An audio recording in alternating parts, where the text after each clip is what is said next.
Hi there, this is Tim. This is Morgan LaPlante, a first-year painting student. And this is Keaton Clark. I'm also a first-year painting student. And this video we're looking at a multi-session figure painting. This is actually a 3-session figure painting.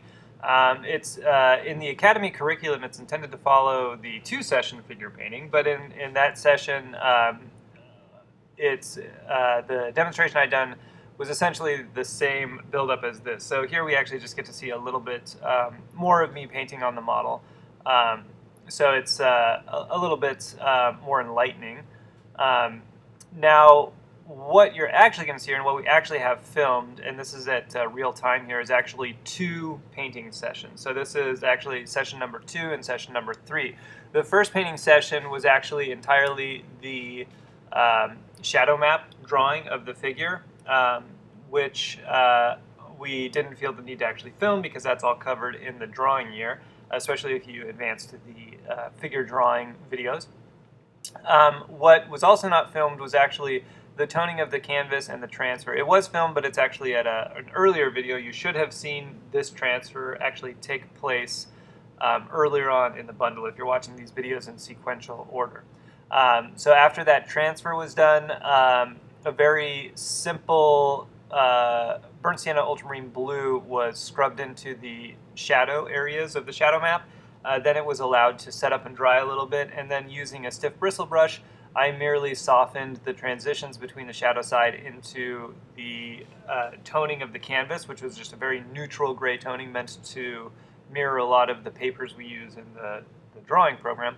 And then an eraser was taken out for, or utilized for where I recall the lighter lights of the model to be. So it created a 3-toned underpainting grisaille that was actually able to be completed without the use of the model, just in the same techniques that we utilize drawing methods.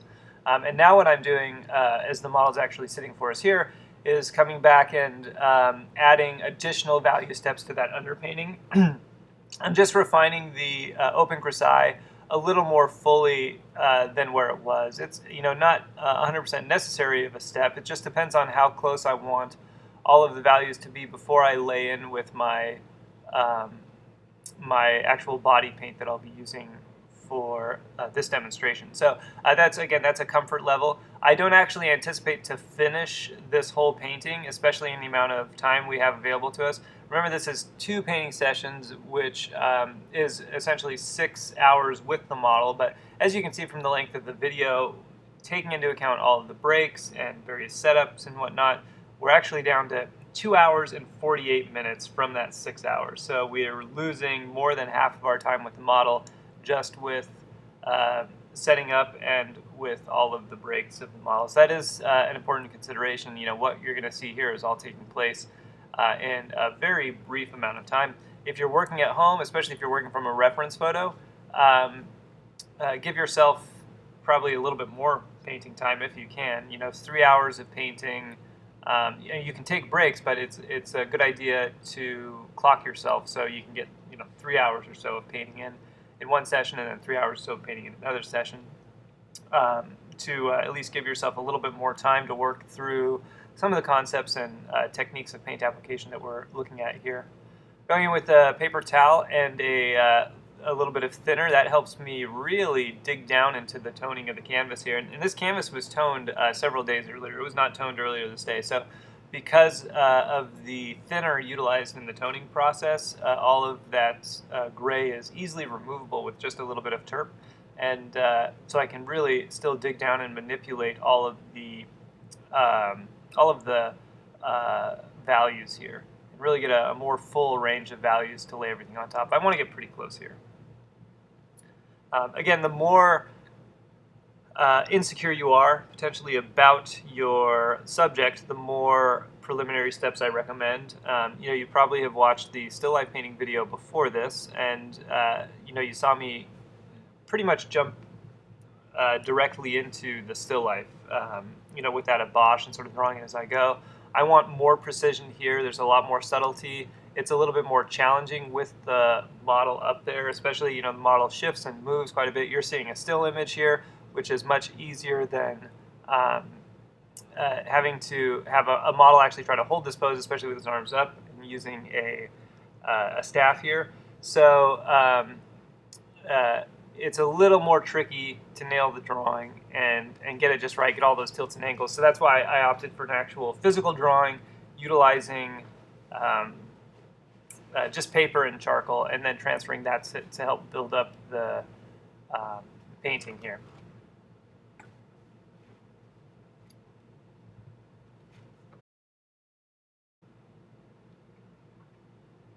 So moving into the next session with the model here, I feel like my drawing is pretty well articulated. A lot of my values are set nice enough that I should be able to advance into some color here.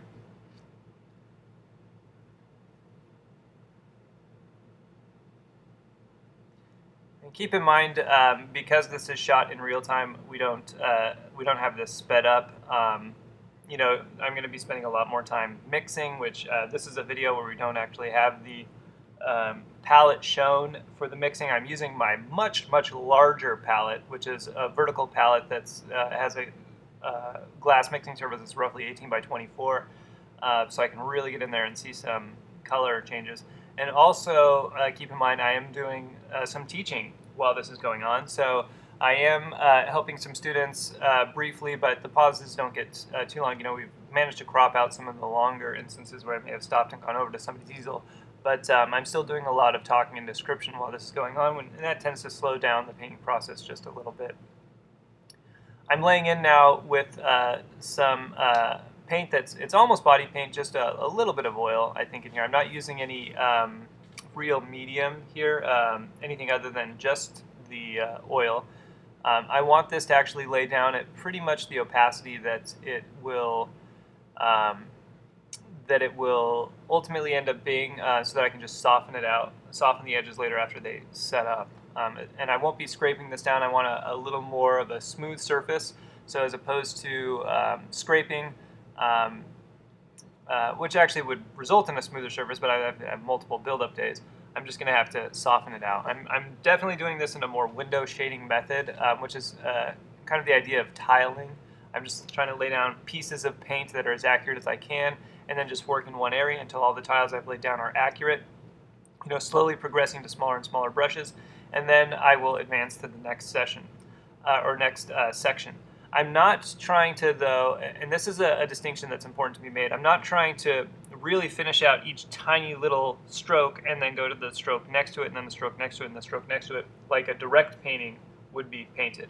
I'm actually working a whole area sort of simultaneously and bouncing a little bit around that area, in this case the neck, top of the pectoralis, and the deltoid, so that I can establish a set of color and value and edge relationships, as opposed to really working directly one shape at a time. So even though this is window shading and I am going from the top down, I'm not necessarily finishing out stroke to stroke. I do want a more natural feel to it, or more realistic, less impressionistic feel to it. So I will want to progress to smaller and smaller brushes to capture some of the detail, like the chest hair and little accents of the sternocleidomastoid and some of those other little pieces of anatomy and tiny strokes that I would not necessarily flesh out if this were a more impressionistic direct painting. So right now I'm working around, just trying to lay some paint in there and establish a basic set of relationships in one area, and then I'll start to refine it more and more. The brush I'm using right now is a Langnickel 5590. That's the old mongoose brushes that Langnickel produced for a while. They were notorious actually for losing hairs, and you end up having to pick hairs out of your painting for a long time afterwards. But they do have a nice amount of spring to them, and a nice softness at the tip. They're a mongoose brush, which is no longer legal to harvest the hair from, so this was from a last batch many years ago that somebody had given me some that they had left over, and so I'm using them here. It's before I really got all of the rosemary brushes that I was using, and before they had introduced the comber. So I have some of these Langnickel brushes left, and then I think I might have a few of the Rosemary Badger blend, which are a close replacement to this brush. They just typically are a little more full and have a are inclined to give you a heavier paint load. This Lang nickel brush is kind of a little bit in between a Comer and a Master's Choice Badger blend as far as its strength and ability to hold and manipulate paint. So I can go on with pure body paint for the most part and not have to thin it out like I might with a Comer. The canvas that I'm using is actually a little more textured than I typically utilize, and I've given it, I think, 2 coats of oil alkyd primer, so it's not super absorbent, but it does have some texture, and if I want a super smooth surface here in my finished paint film, which I kind of do for something that's going to be this small with the amount of resolution that I want, I'm going to have to actually fill in some of the tooth of this canvas, and so that's why I'm going in with pure paint right now. The idea is with this pure paint, not impasto, but certainly body paint, I'll lay in a basic set of relationships to really sort of key into the color of the model here, and then I'll soften that out, and that'll sort of push the excess paint into the cracks and crevices, and then I'll be able to go on top of it with a smaller brush to get some finer detail. It's, the paint itself ends up filling in the tooth of the canvas as opposed to a primer doing it with multiple coats.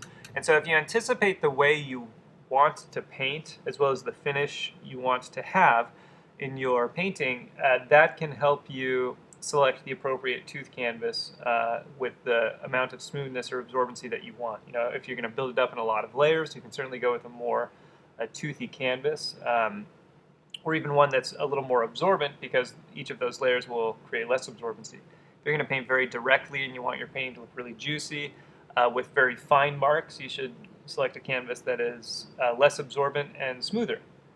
If you want it to be very juicy but have a lot of dry brush scraggly marks, then you should go with an oil prime surface that has a little more texture. So you really need to assess the amount of time you are wanting to spend painting an area, the amount of layers you want to include, the finish you want, how juicy or matte you want things to be, how detailed or suggested you want things to be. These are all really, really important considerations in the canvas that I think a lot of students tend to neglect. They just say, oh, well, what's a good canvas to buy? Well, that's a really loaded question, and it's completely based off of what you want your painting to look like and the way you want to paint it. And those, don't always mesh up.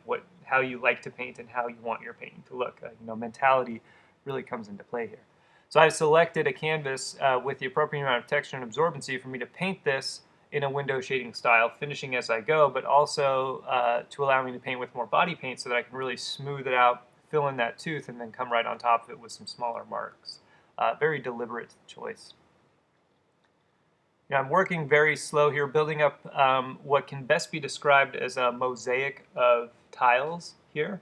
And that's sort of where the idea of tiling came from. It's like laying or creating a mosaic picture with just these little pieces of paint here.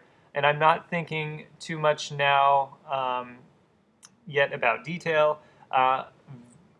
Very mildly thinking about direction of form and anatomy. Like when we looked at some of those anatomy features, we were really trying to stress the direction of the mark to enhance the form. That's not really something I'm stressing at this point. I am making those marks falling in line with the anatomy, even right now, in the hopes that later on when I soften them, it will ever so subtly suggest the direction of that anatomy.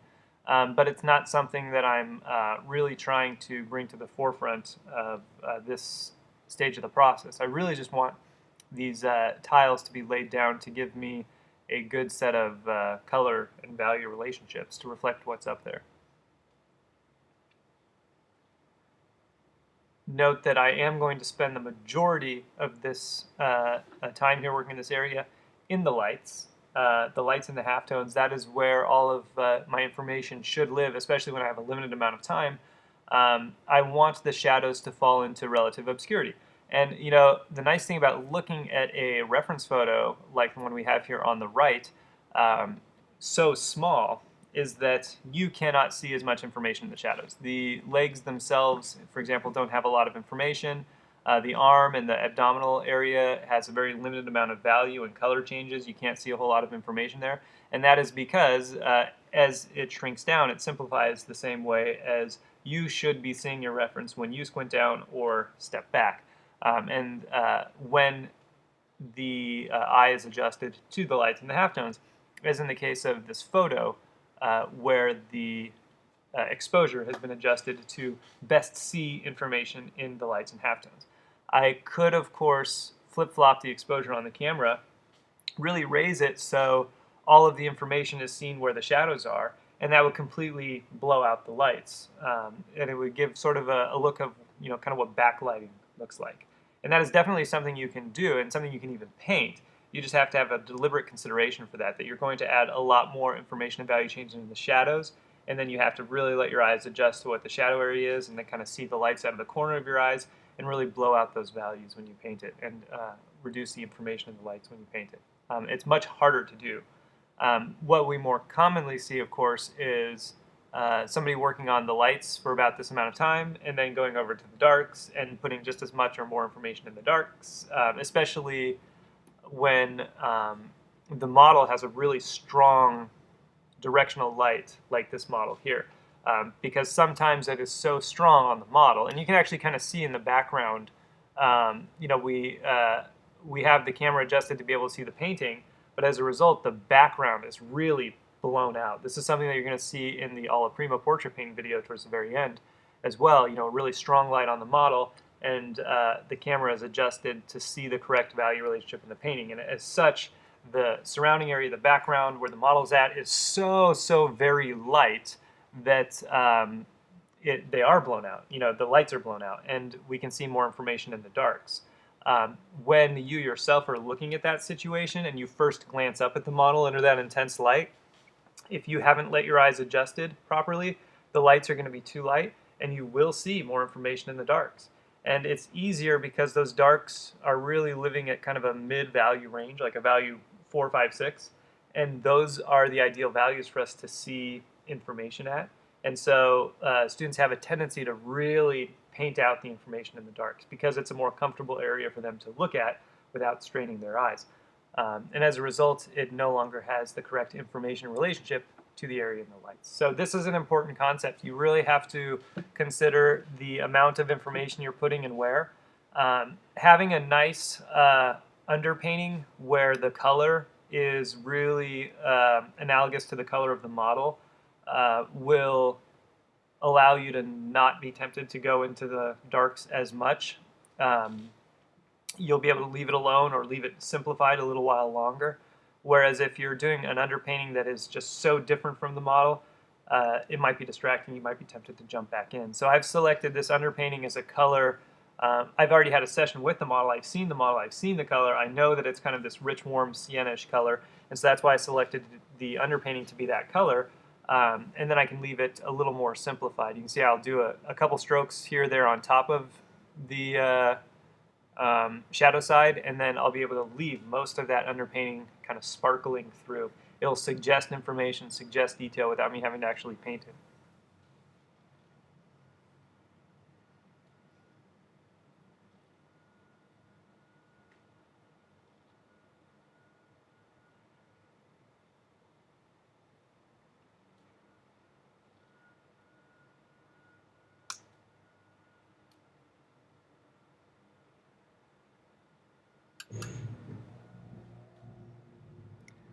Notice how I left the wiped out highlights for so long. I haven't gone in and painted those yet. This is something that I often do. It's a personal preference, but what I have noticed is that if you jump in too early with those lighter highlight areas without having the appropriate color context and value context around them, that we tend to miss the color that those highlights should be, and we tend to blow them out a little more. So I'm going in around the highlights and painting in the halftones and the center planes a little closer to what they should be in color and value, and then that will better help me gauge the color and value of those highlights. Remember, anytime we're dealing with a value that's a little more extreme, either on the light end or the dark end, we tend to have a really difficult time identifying what the appropriate color should be. And so, students really see those highlights as being something very strong to put in right away to mirror what they see up there. However, it's a very delicate situation because they're typically harder to see the correct note of color or value in a highlight. We just see them as generic whitish lights or generic blackish darks. So by giving myself more color context around it, which is easier to see, starting with the easier color first, the easier value first, I'll have more of a guideline to hit in the correct color, correct value for the highlights.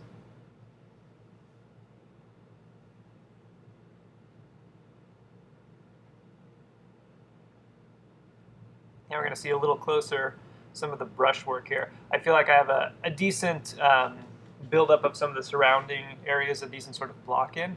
And so now we're going to move in and zero in on some of these highlights here. So this, for example, this highlight that I just laid in, from the distance where the camera was before, it would be very difficult at the size of that painting to actually see the color. Even the camera would have a hard time picking up on the color of that highlight at that value range with the whole room and the whole painting in context. So getting a little closer helps us see some of this color a little better.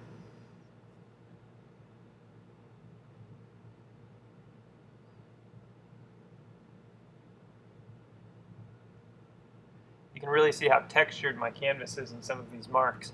And I certainly haven't added any oil, I haven't added any medium or thinner, and so it's after the initial laydown of paint, it almost becomes a dry brush mark. So I'm just going to have to build up more and more and more paint on here to fill in all that tooth.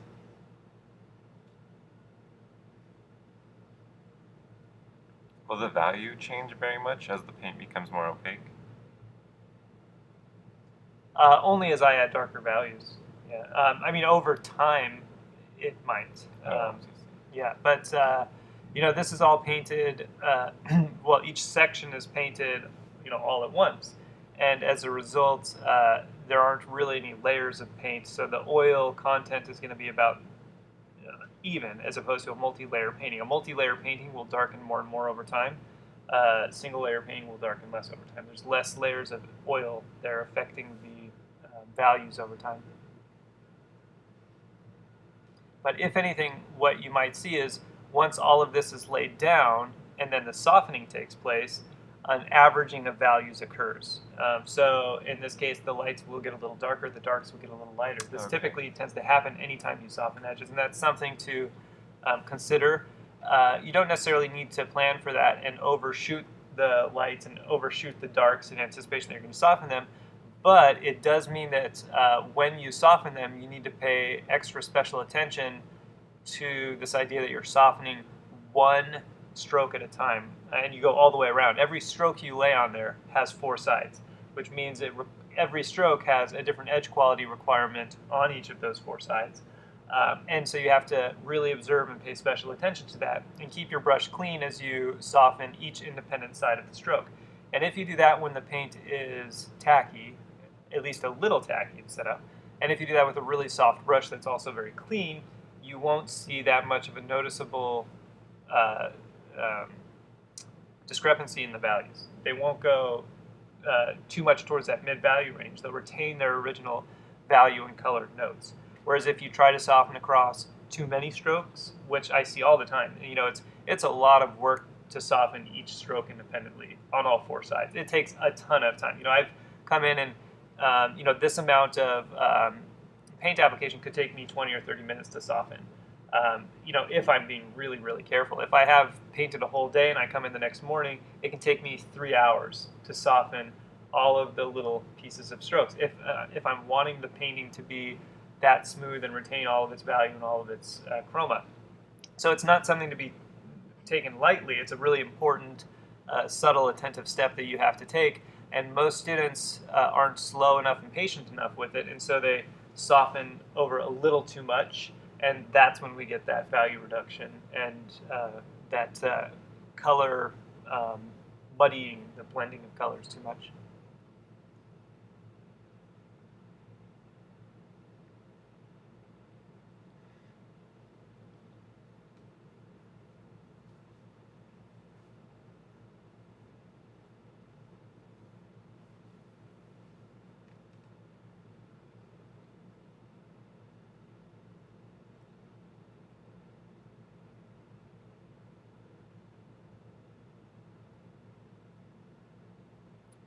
should probably note here as well that we are seeing the painting at an angle, so it is appearing a little more narrow than our reference. So if you're painting this at home from the reference, remember that the drawing from the reference will be a little more believable than if you were to copy the drawing from the actual painting at this angle.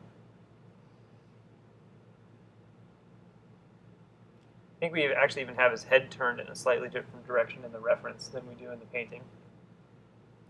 And we did take that reference at the very end after the whole session, after the third session was all done. So it actually had to be reset up. Everybody had to leave the room, and then we had to take the reference photo. And so there are some subtle changes that are a little different between the reference photo and the, when we're actually painting him here, but they're not too significant.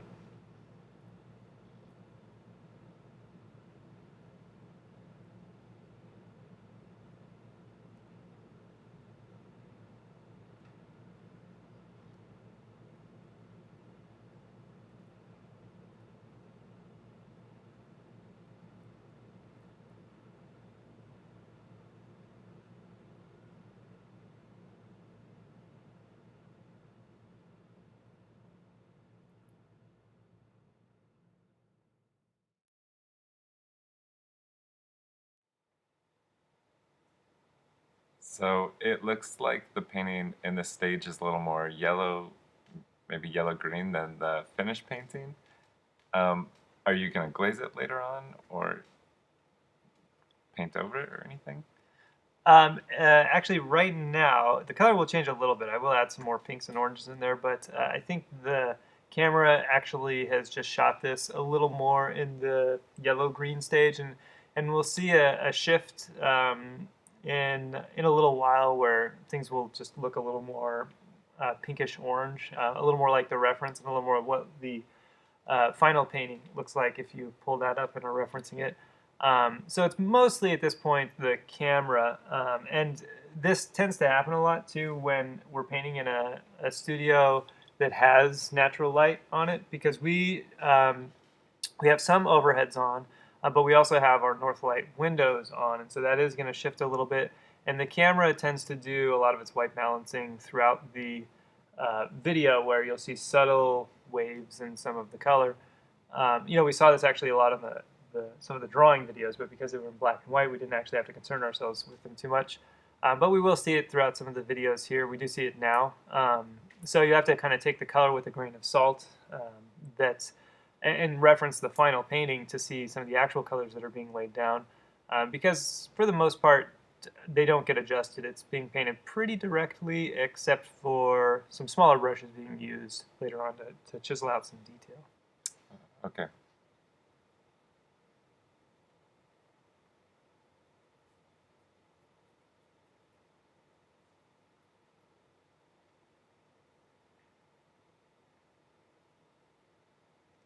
Notice I'm almost never quite satisfied with the color that I've mixed. I always want to go back and just really test it. I'm even comparing my brush to the model a little bit to every once in a while holding it in front of the model to see if I really like that choice relative to what I'm observing.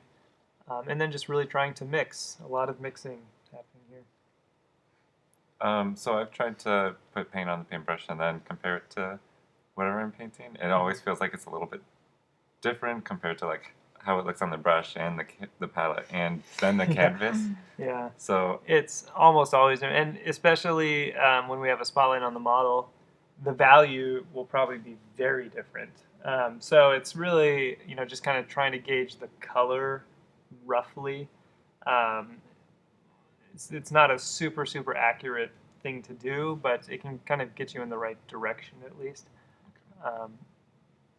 Really, the best thing to do, I think, is to utilize our isolators. Have a white isolator, a gray isolator, and a black isolator, and two of each actually, so you can compare one on the model and one to your painting, and try to really lock into the color that way. And then just be really critical of your mixing. Mix for a good amount of time, and then when you think you've really got the color, check it with your isolator, and then mix it just a little bit more, and then lay it down, and then check it again with your isolator to see how correct it is.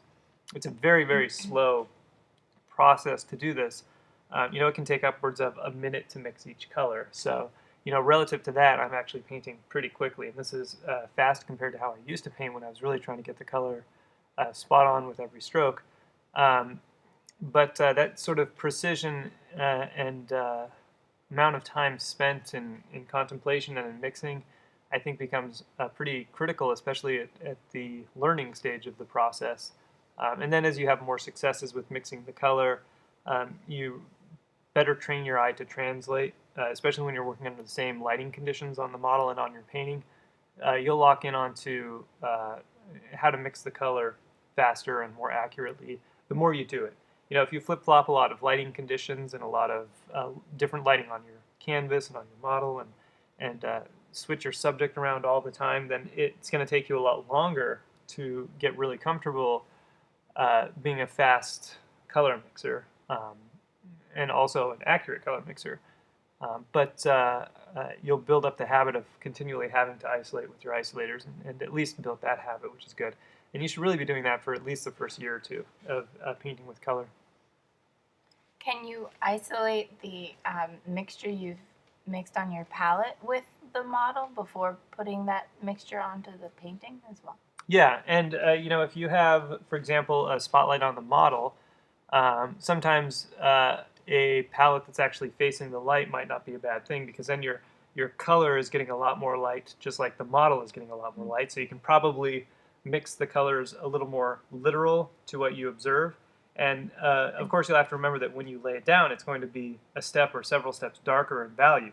But on the palette, at least when you're mixing it, it will be the same value as the model. You can paint literal color, literal value if you do that. And you just have to remember, especially as you move from section to section, that you have to keep isolating off of the color and value on your palette that's facing the light instead of your canvas. Oh. And you don't switch it back and forth, because then you'll lose your value structure. And of course, too, if you're fortunate enough to be painting in the same condition that your model is in, and we'll see that with some of the other videos, I think even our long session portrait video, a relatively same amount of light is on my canvas and palette as on my model. And as a result, I can isolate off my canvas or off of my palette. And so you have that freedom there, because everything's in the same light. It simplifies everything a lot more. Most artists will always tell you to have your palette and hopefully your canvas in the same light as your model. It just simplifies the whole identification and mixing of color quite a bit by doing that.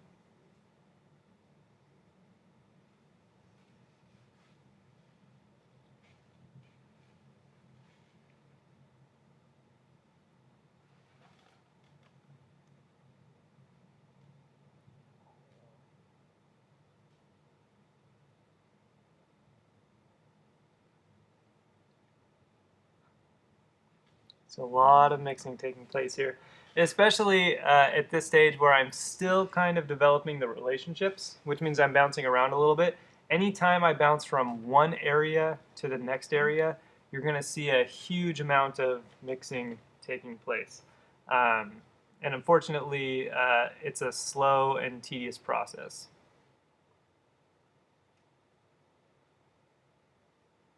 But I was going from painting all of the lights in that area to painting more of a mid value, and I really wanted to lock in. It's not just a new value, it's also a new color.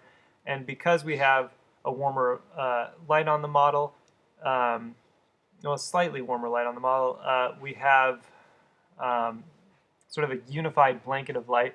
We have warms bouncing back up to the shadows, we have a little bit warmer light on him, and that means that we're demanding a little bit more subtlety in the color shifts. It's not as simple as a super cool light with warm shadow situation where I can just throw in any warm color in the shadows and any cool color in the lights and have it sort of read true. I'm having to pay special attention, almost like with a white light situation on the model. We end up having to deal with the same color temperature in the shadows as in the lights, and we're actually seeing a little bit of this here, especially we have a tan model.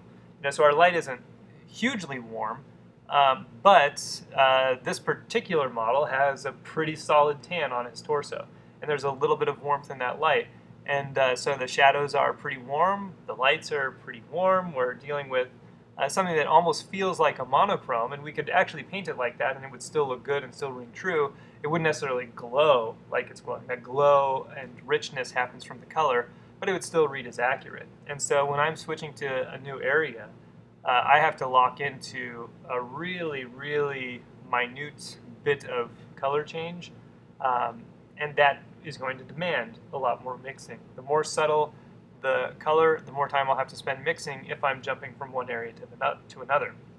Now, if we're staying in one area, like right now, I'm creating a lot of subtle mixtures, but they're all in the neck. As a result, I can use a giant puddle on my palette, mix that first stroke of neck color, which may take me quite a while to paint, and then I can just modify it a little bit, modify it a little bit, modify it a little bit. So each of my steps around the neck area here are all super, super subtle color changes. And in that way, it's actually much faster to get subtle changes. But anytime mixing to a new area, anytime you jump around, you should associate that with an increased amount of time spent mixing on the palette. And hopefully, if nothing else, that should keep you from bouncing around too much. Really force you to zero in on an area and commit the time to get it right, because going to a new area, you're going to spend 1 to 2 minutes mixing that color correctly just to make a stroke or two. And this is something I contemplate too, especially when working with a model. We have limited time. I ask myself, well, do I really have enough time to jump all the way over there to mix back into an area and make a correction or adjustment? And is the change really worth it? You know, in most cases, it's not, especially, you know, if the whole painting is painted at that point and you're just trying to go in and fix a little area. It's not a simple matter of, you know, just hoping you are painting it correctly. It's you have to match the exact color that's on your canvas there, and then maybe modify it a little bit. And so you have to ask yourself, is that change really worth the couple minutes of my time with the model to really zero in on that color? And you know, sometimes you have to do it, but given the choice and given more time with the model, I'll really stick to one area and not bounce around too much. I've noticed, at least for me, that tends to produce some of my strongest pieces, some of my most subtle, most elegant pieces, for sure.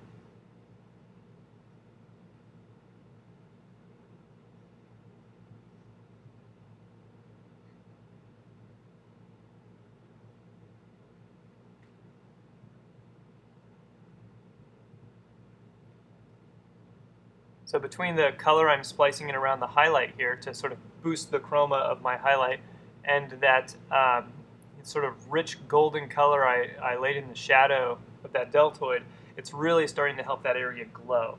But again, if we put it in black and white, not much glow at all. It would be just a very subtle, regular transition.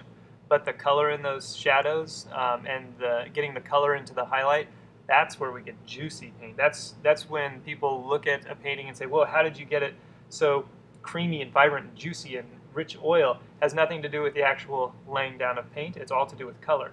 And so we can't just neglect or oversimplify some of the colors we see, because that will actually deaden our colors. And that's why we need to spend long enough to mix into an area.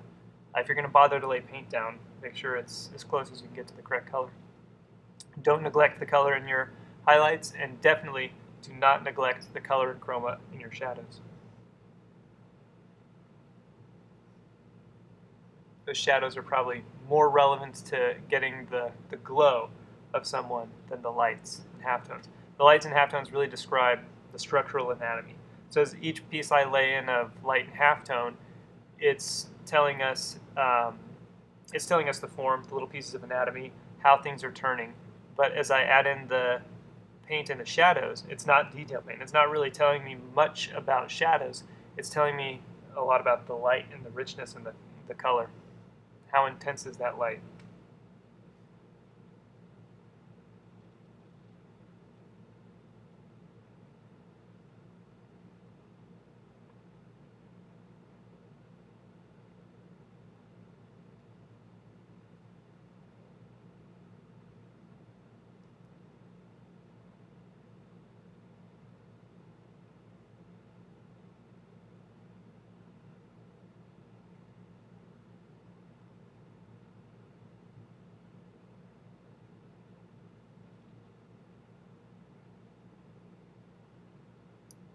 I'm still in the tile stage, keep in mind. I'm not in the detail stage yet, so I'm just adding more tiles, adding more mosaics, or adjusting mosaics to hopefully get the correct sort of volume and turning of the form, almost in kind of like a block-in stage at this point. This is sort of the advanced state of the blocking of the color.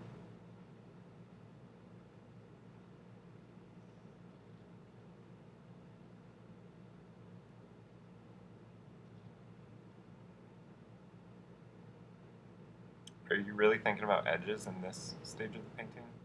No. If anything, I might be thinking about where I want to retain my harder and sharper edges.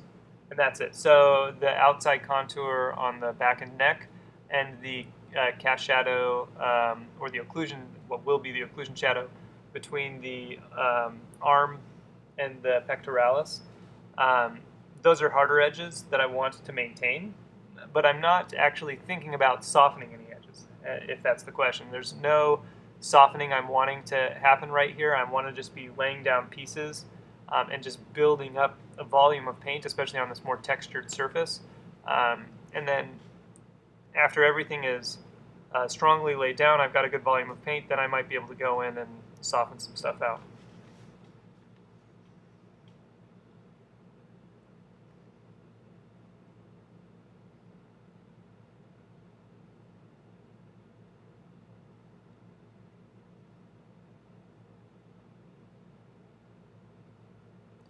I've actually even got, right there, that's a bristle brush, so I can really do some heavier paint loading in some of the areas in the halftones.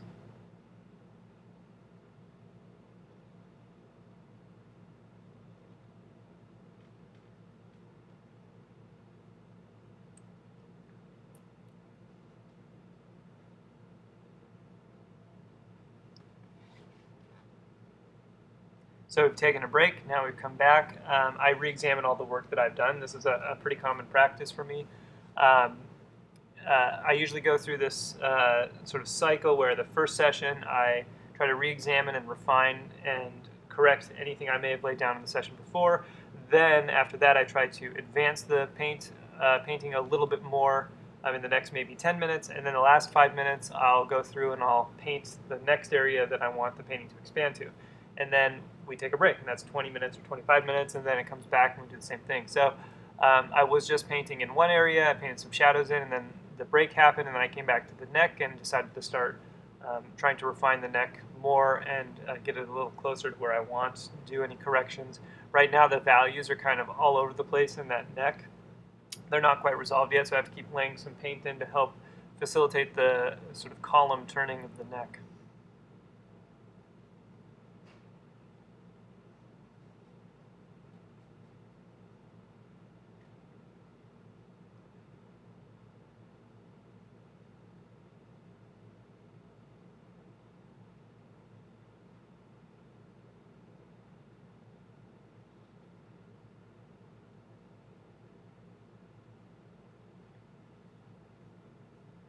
This Langnickel brush, as well as the Rosemary's Master brushes and the Rosemary Comer brushes, are really good for laying down paint on top of wet paint.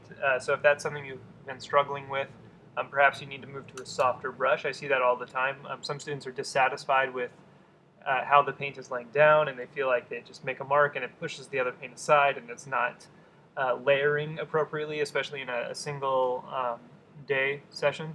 And the solution to that is usually select a softer brush.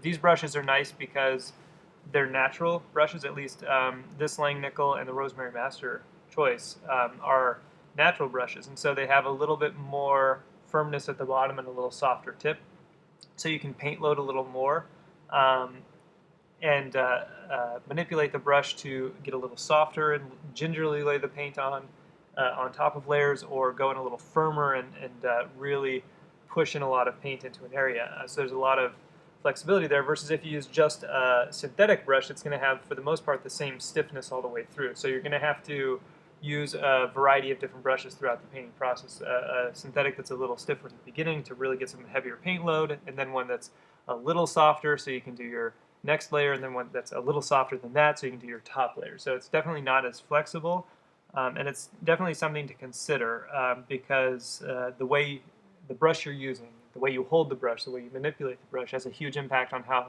the paint lays onto the canvas.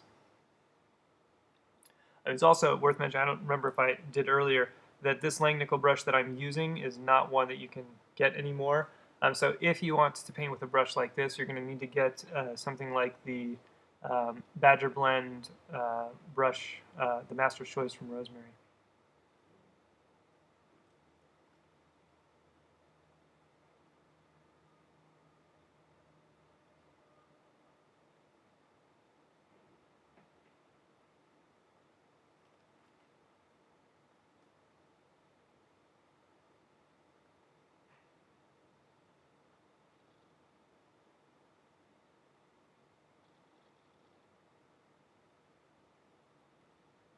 I've been pretty uniform in my application of paint in that I'm using the broad side of the brush instead of the edge of the brush. That allows me to lay thicker, more opaque, direct tiles that are the actual color I mixed and not sort of a blend of the color underneath or unclear.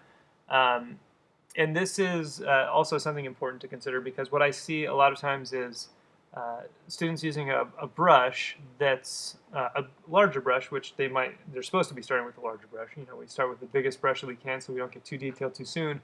But because it's so big, they just end up painting with the side of the brush the whole time and make a lot of tiny little sort of slash marks and lines in their painting instead of using the broad brush to lay down a real tile, a real little mosaic piece of paint. And it's something to be aware of because then you just end up resorting to essentially using a small brush, but using one less effectively than it would be if it were an actual small brush. You're just using a big brush poorly.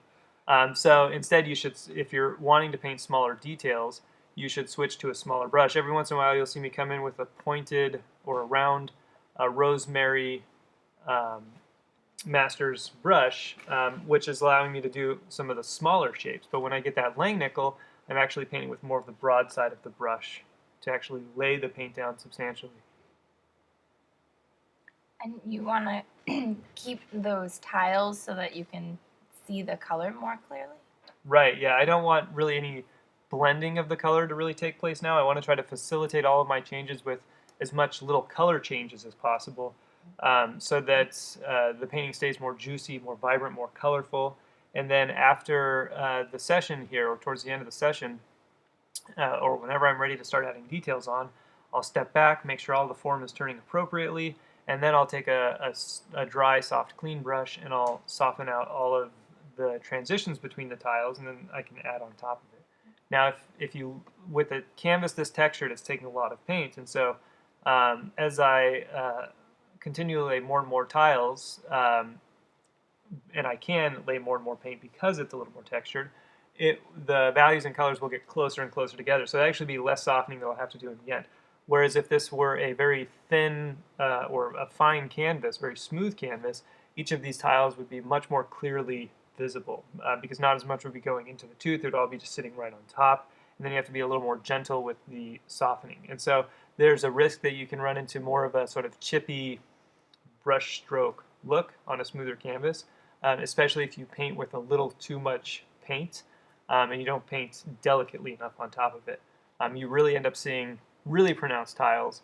And if you're a little too blunt with your paint application, maybe not holding your brush delicately enough, then you just end up with a lot of sort of chunky, big, rectangular brush strokes on there. And then you have to work a little harder to smooth those out and make those feel a little more natural. What do you mean by holding the brush delicately enough? It comes down to not just the way you are applying the paint, but how the brush sets in your hand. I've noticed a lot of people when they start painting, they tend to hold it a little more like a pencil or a pen, and when they paint, they do it almost as if they're writing, which is almost sort of like a kind of stabbing, pressing motion that's directly into the canvas. And you certainly want a different pressure when holding a brush than when holding a writing utensil. And this is something that we try to instill in students in the first year drawing program using charcoal and then pencils very, very lightly, where for the most part you're holding the brush really towards the middle or towards the back, and you're grasping it ever so softly, more using a cradle with your fingers to ensure that the brush stays in place rather than gripping it tightly. And then almost this gentle kind of letting the brush almost fall over the canvas in the direction that you intend rather than really smashing it in there. And then the very idea of controlling how much you're pressing in versus just letting it fall dictates a lot of the paint load and a lot of the mixing with other colors and a lot of the, really importantly, the ridges that can develop around a paint stroke. If you press too hard, and especially if your canvas is too stiff, then you really can push the paint in so much that on the outside of the paint stroke are these little ridges that catch a lot of light and will actually change the value in between your strokes, and then it becomes difficult to gauge your values correctly. But to hold the brush delicately, we just want to cradle it lightly in our hands, maybe hold it from the back of the brush if possible, sort of do the paint stroke more with your arm instead of just with your wrist, and then holding your brush a little more what we call sympathetic to the canvas, which is a little more parallel to the canvas instead of perpendicular to the canvas. Not stabbing that canvas, but gently gliding or laying a piece of paint on there as if you're, gently, laying a baby down in the crib. You have to just be very, very careful, and you're setting a piece of paint down there. You're not, jamming a piece of paint in there.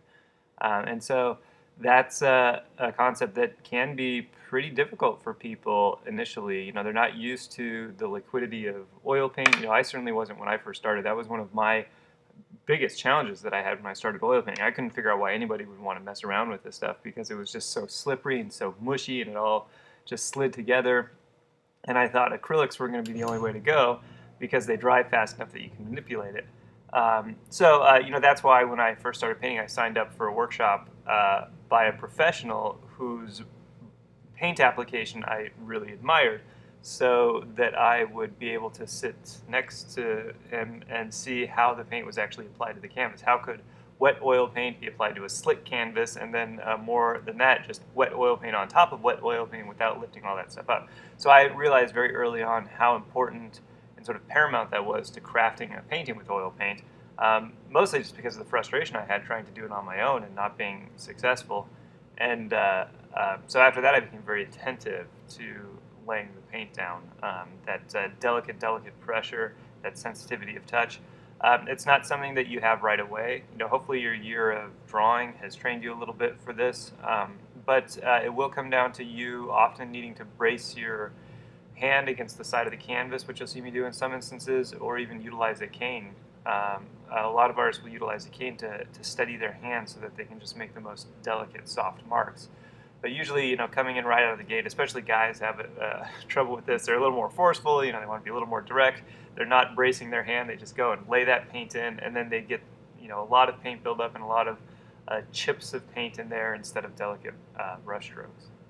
Okay, so if our paintings aren't looking as the master that we're emulating, we might consider how we're handling the brush as a way to get that closer. Yeah, that would be the first thing I would consider, how you're handling the brush.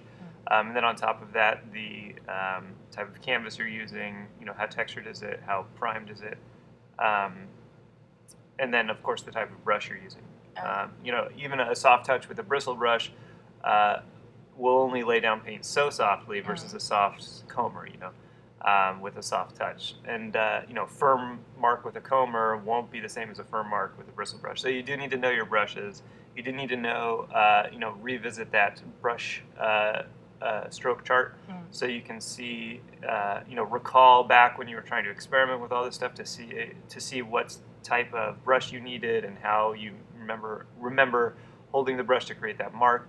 Those are all things to create works that look like the master you're studying. And that's a good thing to point out, because most students who have turned in the master copy assignment, really miss the point of the master copy assignment. They tend to think that, as long as they get an image overall that reflects similar shapes, colors, values, and maybe some edges, then it's a good master copy. And that is completely not true, because as we know, 100 different artists could paint the same thing and be overall correct with their shape, value, edge, color, but have 100 different paintings that look like they're done by 100 completely different people. And those characteristic things that makes those paintings great, beyond just being accurate, are those paint application qualities. And a selection process as well, but that's a little bit different. And so what I see, especially early on in the program from the videos we were looking at last term, is that in a student's efforts to try and get correct shape and relatively correct color and value, they completely neglect the brush application. So I'll get tons of assignments where, okay, well, yeah, it kind of looks like sort of the same image, like you were painting the same thing, but it definitely does not look like that master artist painted it whatsoever. And so then it's not a success as a master copy, really. Because, if the point was just to match those things, you could work from a photo. There's no point in working from a master copy. The point of the master copy is to sort of get in the head of the master, try to imagine how they'd be laying paint down, how they'd be manipulating the brushes and working with their canvas. All these things that make their work so intriguing to us. Those are the things that you have to incorporate. And a lot of that does come down to holding and handling the brush.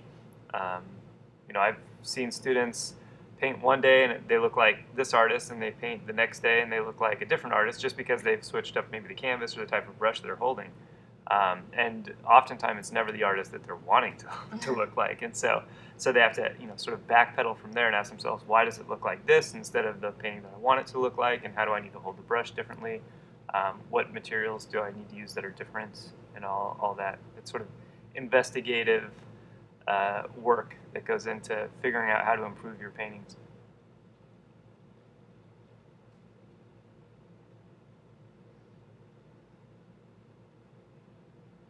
I'm getting thicker and thicker with this paint. That highlight is, it's not the first time that I've laid in lights in that area, but in fact I'm getting lighter and lighter and lighter overall in all of this, and slowly kind of hitting a little closer to the values as I go, at least a little closer to the extreme value ranges as I go, making sure to keep enough color in these lights so that they don't get blown out. If I ever start to lay strokes down that just look too lacking in chroma, then I might reassess my value judgment of an area. If I'm laying paint down that looks just too washed out or too chalky, I have to go through this step, process of elimination thing. First of all, if it looks chalky, how do my shadows look? Are my shadows a dead color or not blocked in? Because if that's the case, the flesh tones just may look chalky across the board. The second thing to assess is the values. Did I end up painting it so light that it no longer can hold enough chroma at that value range? And that's nothing. And then if I look at the value and say, well, that doesn't really seem up in a value 9 or something like that. So what's the other solution? Well, it's probably that I mixed 2 equal amounts of red, yellow, and blue in that mixture, and thus the mixture is too neutral to be a distinct color family. So those are the 3 main things that I run through when trying to assess the chalkiness or muddiness or lack of luminosity in flesh tones.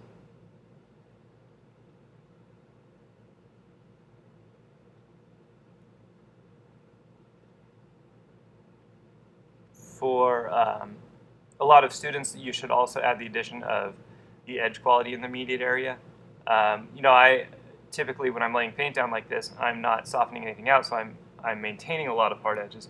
But if you have a tendency to lick the canvas or soften things out and let them get mushy, you will immediately kill the juicy luminosity glow that starts to happen with oil paint, which happens when you have harder edges, which makes things look shinier and juicier and bolder.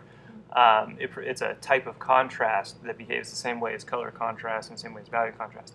And so if you lick the canvas and all of your shapes are less distinct, then that's probably a strong reason to why your flesh tones aren't looking luminescent enough. Interesting, okay. If you work this method, you shouldn't have to think too much about that issue. You can instead go back to the color of the shadows, or the chroma of the shadows, the value of your paint, and then the amounts of red, yellow, and blue in your mixture.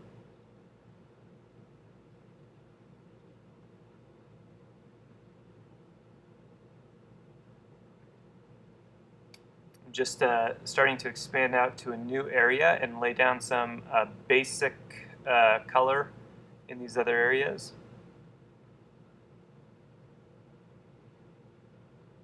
And this is where it can get really tricky. It's still kind of tricky for me. I know it's really tricky for a lot of students. This idea that I'm going to try and see past all of the detail, in this case, all of the hair that's up there, and try to identify the color that's underneath that, all of that little detail, and get a generalized color. And you just try to isolate and kind of do the best you can. And you have to understand that when you first lay that down, it's not going to read as the immediate impression of your subject. And that's something that you kind of have to understand before going into this, because this is not an impressionistic type of painting. It's not a direct painting. I'm not trying to hit it and get the immediate impression right there. If I want to do that, it would be more of a kind of a toning underneath with some loaded brush work to suggest what's going on. It would be a much more challenging way to handle it, but I would be able to, in a way it would be a little easier, because I would just lay a stroke down, step back, does it look correct? If not, wipe it away and then try it again. Instead of this, where I need to try to dissect visually the layers of color that are there, and I have to be okay with, for a while, having a painting that doesn't actually read like my subject. And this is something I was not comfortable with for many, many years, only because I didn't have an end result in mind as much. So, I didn't know if this would work out, right? If I don't have the immediate gratification of having it look like the subject, then there's a lot of ambiguity there, a lot of sideways turns that this could take and not turn out correctly. And so that's why the direct painting process resonated with me a lot more, because I could lay it down and I could look over and say yes or no. It either looks like the subject or it doesn't look like the subject. Change it or leave it. Whereas this, there's sort of that anticipation. I'm working in layers. I'm pretty sure that when I lay this down and I add this sort of thing on top of it and this little detail over here, it should all coalesce together and create something that looks more like my subject. And so it's not impossible to do. It just requires, I think, a little more faith in the fact that it will work out, and that you shouldn't go about this by freaking out and softening it all out and trying to prematurely and trying to add too much detail in prematurely. It's really more of a exercise in patience and self-control and self-reservation to be able to do this, and not rush ahead too quickly, not get too impatient.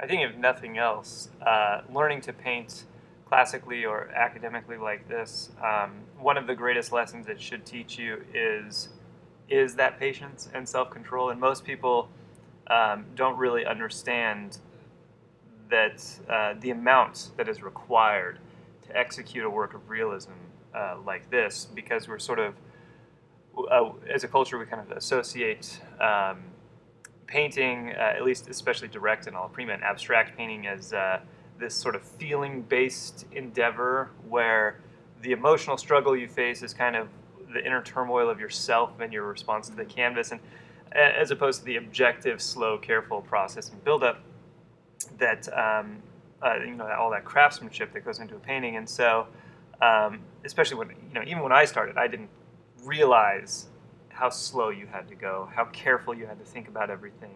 The things that I thought about when I started, and way back when I did abstract and did all these other things, was like, oh, how do I feel about this in this area? How do I feel with this? Oh, it's just a big struggle with myself. All these things that they kind of implant in your head in art school that is kind of different. It's a emotional struggle, emotional intelligence, versus the intellectual objective struggle that you face here. And so this is a different kind of challenge. It's playing chess with someone instead of having an emotional battle with somebody, and there's a struggle in that objectivity, and there can be emotions brought into it.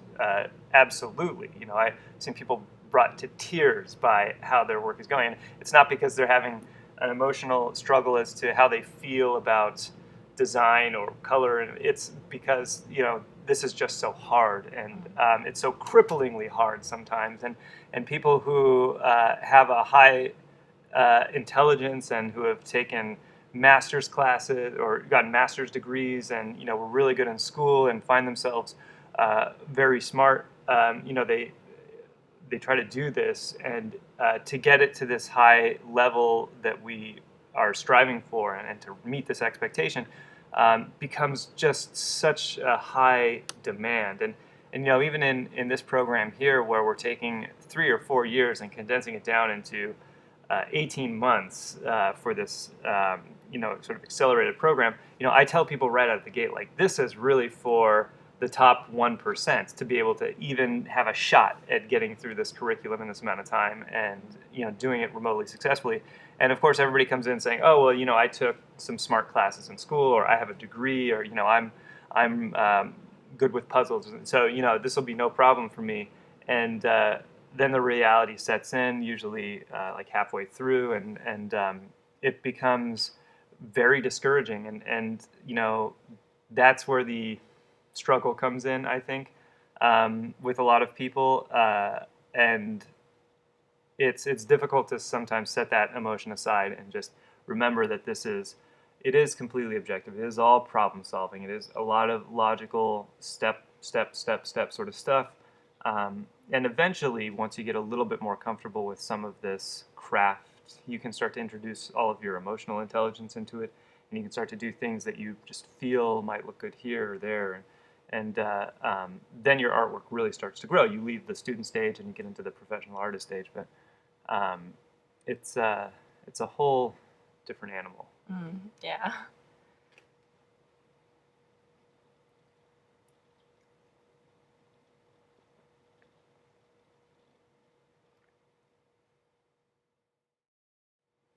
So I'm starting to dig in the pectoralis a little bit more here.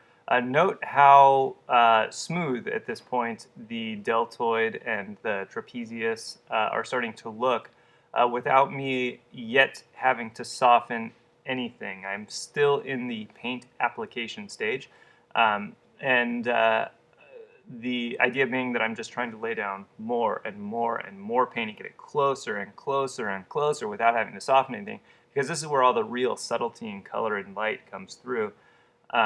And even if I'm working in different methods, even if I'm working kind of the shape to shape, start in one area and then blossom out from there, I really try to work this way in the very beginning. If it's an alla prima, the first 30 minutes to an hour in one small section like this area, or if it's an extended painting that might be direct, I might work in this section for a whole day. Just applying paint, continually applying paint. Of course, not getting it thicker and thicker and heavier, but really modulating my pressure and modulating the consistency of the paint to keep it the level that I want. But continually just applying and refining, trying to see more, trying to put more down. There was a saying that a Russian instructor said to his student when the student painted something pretty well and said, "What do I do next?" And the instructor said, "Oh, paint it even more." And you just keep doing that and trying to see how refined, how clean you can get, and then you would move on from there in the later sessions of the alla prima, or in the later days of a multi-day painting. And what this does for you, I think, really strongly, is it kind of removes this burden of rush. If you feel like, well, I feel like I painted this as far as I can paint it in this section, but I did it a little ahead of my predetermined schedule where I said I wanted to spend a whole day on this section. So what am I going to do? Well, okay, I'll just slow down and see if I can get even finer with the modulation, see if I can get closer to the model or pull out the binoculars and see even more. Not just making changes to make willy-nilly changes. I've had students do that before. Some students misinterpret this comment and just say, okay, well, I'm just going to keep slamming paint down in this area and pushing stuff back and forth, and I don't really know what I'm supposed to do, so I'll just keep adding paint, and then they end up destroying the area. That's a negative thing to do. If you really can't see anything more to do, the first thing I would recommend is taking a photo of your painting and a photo of the model and blowing them up and putting them right next to each other while you're on break, because then you'll immediately see where you can make more subtle modifications. And if you can't see that at this point, you should probably revisit some of the drawing year and fine-tune your observation skills for subtlety of value and subtlety of shape. And then maybe revisit painting when you fine-tune that a little more. Because that's sort of the requirement for building up a higher level of finish. You have to be very critical of being able to see some of those differences. So that would be a good recommendation. If you can't ask somebody, how is this a little different from this? Because that's really what it comes down to is, how is this different by a subtle degree? Mm-hmm. And, the subtlety of your paintings is a complete reflection of the subtlety of your eye and the subtlety of your mixing abilities, the subtlety of your brush handling. And even if you don't want to be a subtle painter, which I totally get, that is not the cup of tea of a lot of people out there. These are training exercises. They are intended to help you develop your eye and develop your hand and develop your skill level. And so for the sake of these assignments, you should really be trying to push forward and see as much as you can, put in as much as you can. It's similar to the drawing year. When we did the bark plates and the plaster casts, there's good enough, and then there's it looks like the thing you're copying, or it looks great, and you don't want to settle for good enough, even if it's an assignment you hate. There needs to be a certain amount of professional pride in there to push past beyond good enough and do something that astounds people. Especially in your student days, those are your days to really prove yourself. If you look at a lot of artists, even like Richard Schmidt or Sargent, or you look at their student work reflects super high technical refinement and skill, and they weren't working in the same style that they end up working for professionally. Usually it's a lot tighter, it's a lot more academic, it's a lot more studied, and sometimes even more complex with the pieces, and that shows that they were really pushing themselves to develop their skill. And then later on they decide, well, what of that am I going to retain? And, am I going to keep all this looseness, or am I going to or all this tightness, or am I going to go to something more loose? But at least you have developed the ability to see this sort of critical analysis to push your paintings further when required, and the ability to critique your paintings at a higher level. That's what you'll get by developing this skill out.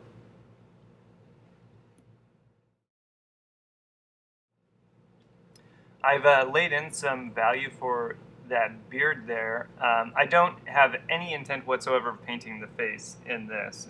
And we probably could have said this an hour ago when we started the video, but this is certainly a figure painting video, not a portrait painting video. We're still in second term here. I want the majority of portraiture to happen in third term because it's such a higher level of subtlety. All that stuff we just talked about, that's a requirement for portraiture. And, we can get away with a little bit of a lack of subtlety when we're handling a figure like this, but when it comes to portrait and millimeters matter, there's not a whole lot of back and forth. You really easily destroy color and values, and stuff can go haywire really fast. So in the second term, I strongly encourage you to omit the portrait from your painting. Focus mostly on the torso and the limbs going out. We've already done our anatomy studies of the arm, the hands, the leg, the torso, the foot. We've already done all the pieces there. So here you're just kind of putting it together in whatever method you've been studying with your master.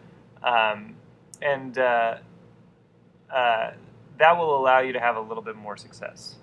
Ultimately, if you're going to be a figure painter, you have to be able to paint a head. And there's no denying that. I'm not necessarily encouraging you to try and do paintings where you're omitting the head, but when that level of precision matters and you have not yet developed your sensitivity for color, especially for a portrait, it could be a little bit damning to start too soon. I've seen students block in a figure painting like this, like we had it at the beginning of the video, and then spend the entire rest of the time trying to paint the head unsuccessfully, and then not even get to the figure portion of the painting. And they haven't had portrait painting class yet. They haven't had the lessons or the concepts that we talk about, and so it just doesn't really make sense to jump in too soon.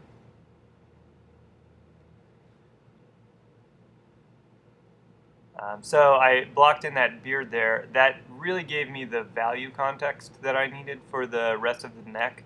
Um, so I could start laying in a little bit more finishing strokes. I could see, how bright I really needed to go to get, for example, the difference in value between the highlight that I'm restating yet again and the beard there. Those represent some of my extreme values. Notice how I'm trying to be very careful not to necessarily mix my highlight color with the color directly surrounding it. I want to keep those very, very clean. And I still have yet to soften any edges on here. It's all just the addition of paint, addition of paint, addition of paint.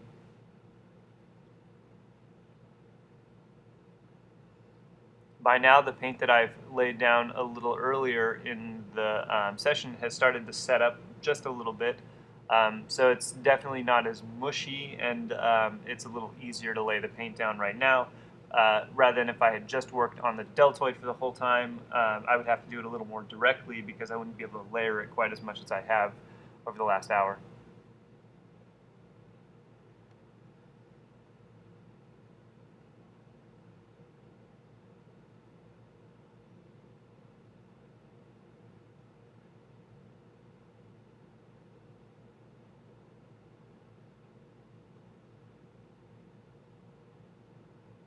Back to my rosemary mongoose brush now here. Well, I'm sorry, rosemary badger brush. It's, again, similar to the Lang nickel. It's just a little more firm, gives me a little more paint control, less potential random qualities. And I can, again, gently lay some paint down,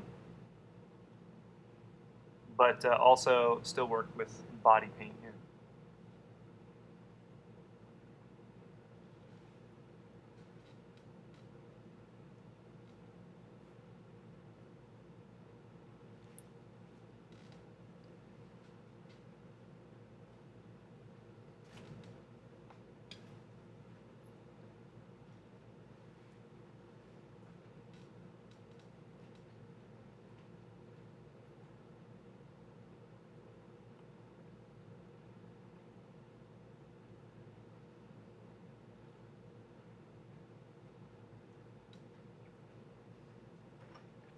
I'm needing now to create a series of colors that will facilitate a transition between the pectoralis and the deltoid without it being too hard of an edge. And again, I don't want to prematurely mix that. There's a lot of color that takes place, a lot of color transition. And whenever a big color transition happens, I want to try to mix as much color in there as I can.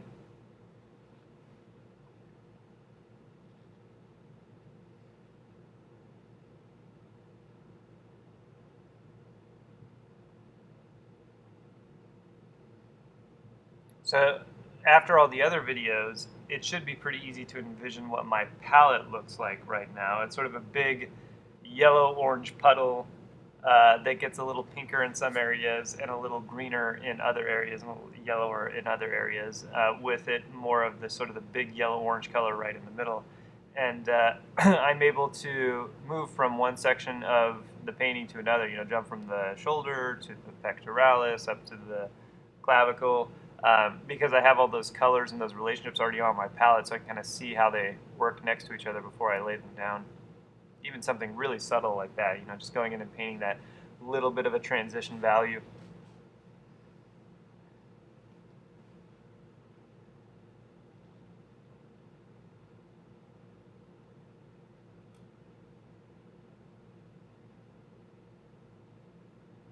It's almost kind of thinking of it like a drawing at this point. I'm using a really fine brush that makes really tiny fine marks that are almost like pencil marks. This whole figure is only maybe 2.5, 3 inches wide total. So we're not talking about a really huge painting here. It's pretty delicate. So these marks you're seeing that I'm laying down, these like tiny little hatch marks, are not much bigger than pencil line marks. And so I think of it kind of the same way that I think of a pencil drawing, where it's, I'm just going to make a few hatch marks here to adjust the value and facilitate a transition. It's just that, unlike a pencil, I now have to mix each time I want to make a few hatch line marks. So it's going to require that same subtlety of pressure. It's just I have to be a little more careful with all of the mixing. Ensure that I continually am picking up more paint and laying it down, picking up more paint and laying it down. For those students who didn't sharpen their pencils frequently enough in drawing, they kind of confront the issue of sort of licking the canvas, I think, here, because they're used to just using the same pencil for a couple hours, and it gets blunt and their drawing gets gross. And here, that translates over to, well, I got a little bit of paint on here, I'm just going to stretch it out as long as I can until I'm absolutely forced to pick up more paint. And that's where the whole licking thing comes in. That's where the whole mushing of values and colors comes in. But if you're used to, sharpening your pencils compulsively, always sanding them, keeping them nice and crisp, that's akin to always picking up more paint, always keeping your tools nice and clean. Actually doing a little bit of softening right there because I'm getting ready to throw in some hair on the chest.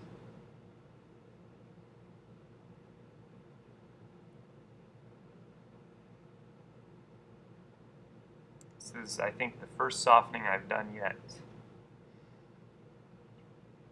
And typically, I could probably get away without doing much softening at all, but because I am going to layer some detail on top of this, I want to clearly see what this area looks like. The intent is really to layer this with different sections of detail, the broad skin and then on top of that the hair. And so I don't want irregularities of the skin to cause misinterpretations in how I handle the hair. So softening that out is a little bit more valuable to me than potentially some other areas.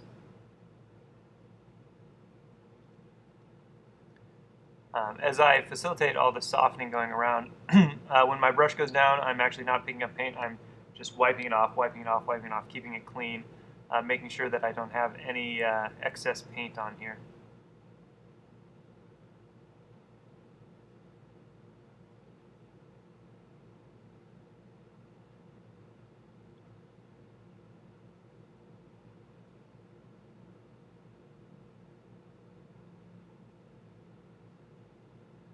And this is like the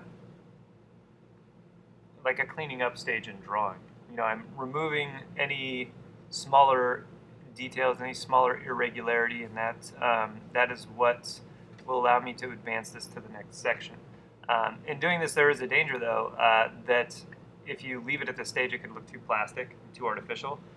So I typically only soften when I have a stylistic intent to do so. It's for the look of the painting, or if I'm going to put more information on top of it, and I really just need to clarify the area so I could do another layer of what will be detail on top.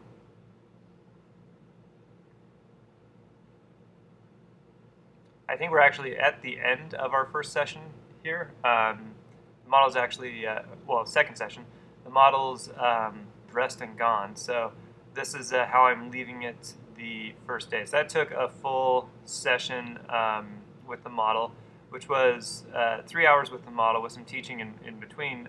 So we got a good solid hour and 20 minutes of painting, and then some softening of edges, and then we'll move on to the next day. You'll notice the color here is keyed a little bit better. The camera picked it up a little nicer, a little closer to what the model actually is.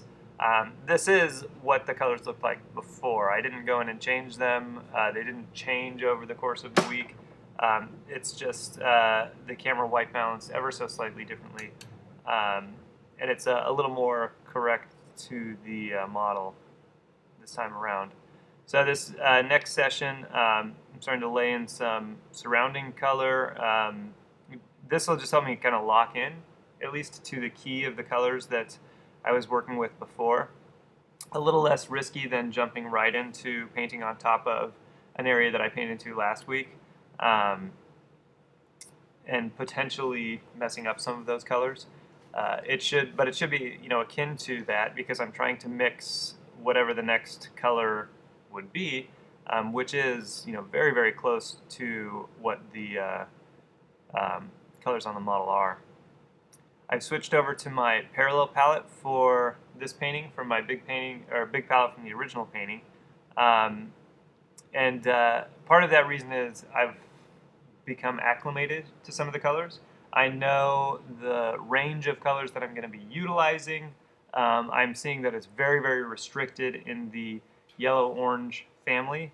I'm not jumping all over the place with the color, so as a result, I probably don't need a very, very large palette to do so. Of course, the advantage of the parallel palette over my larger studio vertical palette is that I can get this palette right up next to my easel. I'm actually, I think, leaning it on the easel that the painting is sitting on right now, and so I can really see closer what the colors are compared to my painting right away.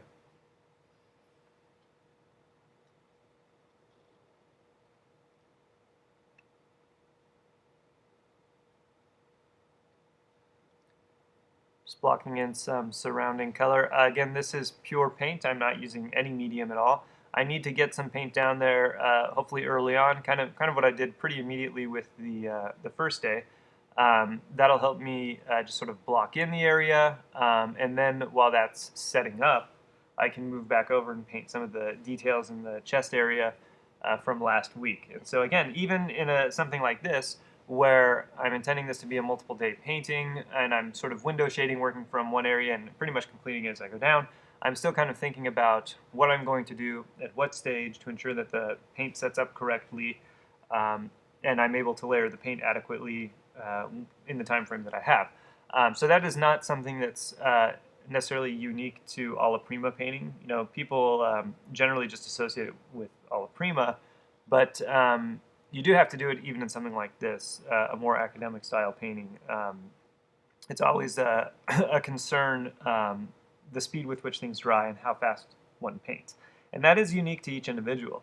Once you get more skilled, you actually may want to utilize some mediums or speedy dryers in your paint so that it sets up even faster, especially if you're going to work on a painting from day to day.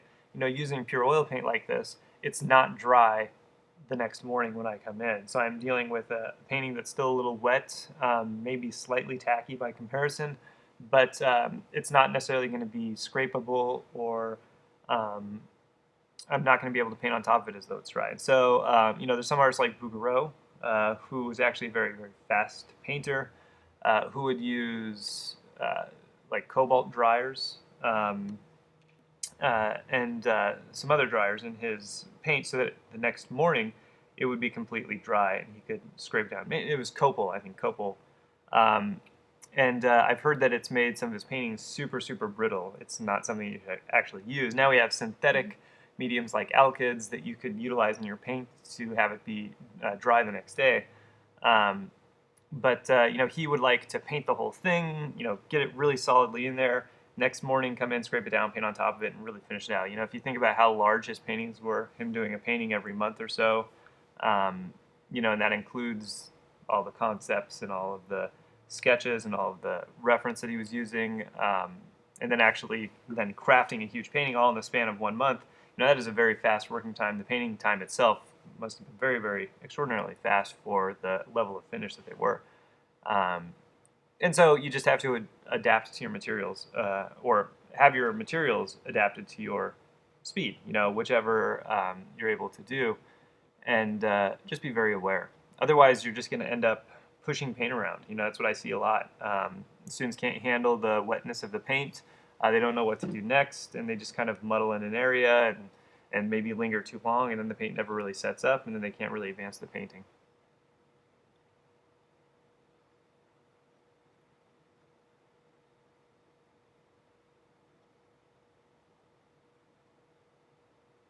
I'm thinking of this kind of like a big color sketch at this point.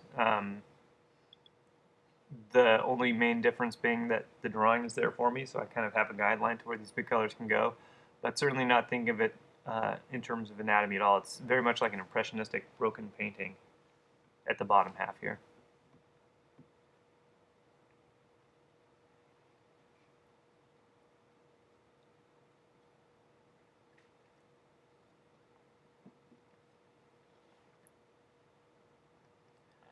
The brush I'm using is not the same Langnickel from last session. It is actually one of those synthetic Langnickels. It's a replacement for the 5590 that's made of synthetic fibers. And this was painted again before Rosemary came out with their combers. And so I was looking for a synthetic brush that could potentially mimic the old Langnickel 5590. So this is their series. I think they call it the L5590. And right out of the gate, right out of the package, it is way too soft to come even close to one of the old Langnickels. And they, of course, are using synthetic hair. They didn't think to stagger it like Rosemary did, and as a result, it's the same soft consistency from the base to the tip, and it absolutely does not handle anything like the old Langnickels until you've used it for a while, and then you start to get a little bit of paint buildup at the base of the brush, close to the ferrule, and then that dries a little bit, and then that gets stiff, and then if you condition the tip of it, the tip gets soft. And so by use of the brush and not cleaning it 100% well, it ends up taking on some of the qualities and characteristics. So as I was laying it down, it was a little closer to one of the old ones, just maybe a little bit stiffer. And so I use that to block all of the paint in pretty opaquely. Notice getting some of those green golds in the shadows helped to make the lights glow a little more and look a little more juicy.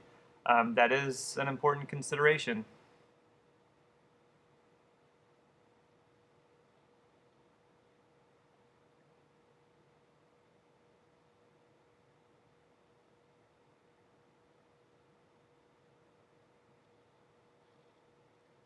Now I feel like I've blocked in enough. What you see there is, for the most part, what my intent to get through painting this session is. I think I actually end up getting a little further down, I think all the way into the oblique and just to block in the top of the thigh. But that represents, what's there, represents how much I think I can get done in, right now it's an hour and 15 minutes left. So I'm switching to a slightly smaller brush. I'll try to facilitate a few transitions down there and then bounce back up, get some detail in that chest, and then hopefully these areas here will be set up enough for me to paint on.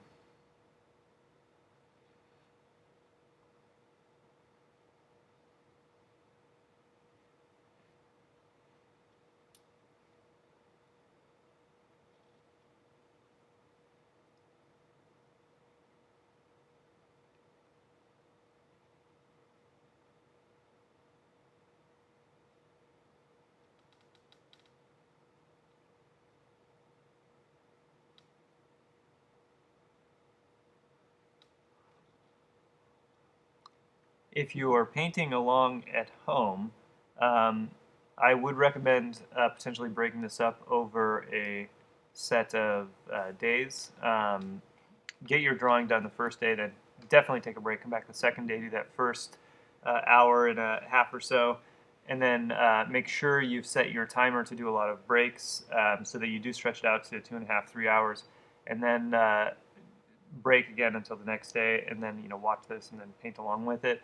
I think that's the best way. It sounds kind of cheesy to do a paint along video, but if you're wanting to learn to paint like this, it's best to go slow, see what's done here, and then pause the video and try to do it. And if it's not working out, rewind a little bit, maybe slow it down to see how it should be done, and then try to do that as well. Just watching the video, you're only going to get so much, but if you try to paint along with it, understand kind of the timing, understand the paint application, be really observant to the angle of my brush here and the type of brush that I'm using, all this sort of stuff. That's how you're going to be able to self-correct what you're doing at home on your own.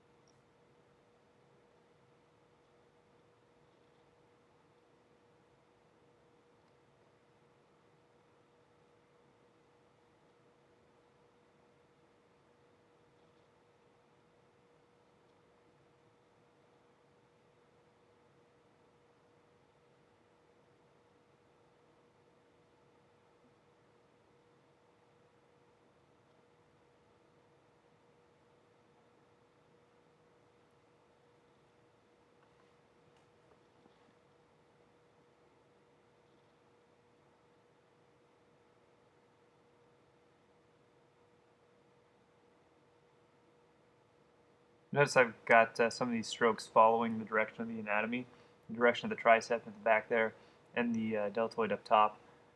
Again, those little tiny pieces, directional pieces of paint, will help subtly suggest the direction of the form.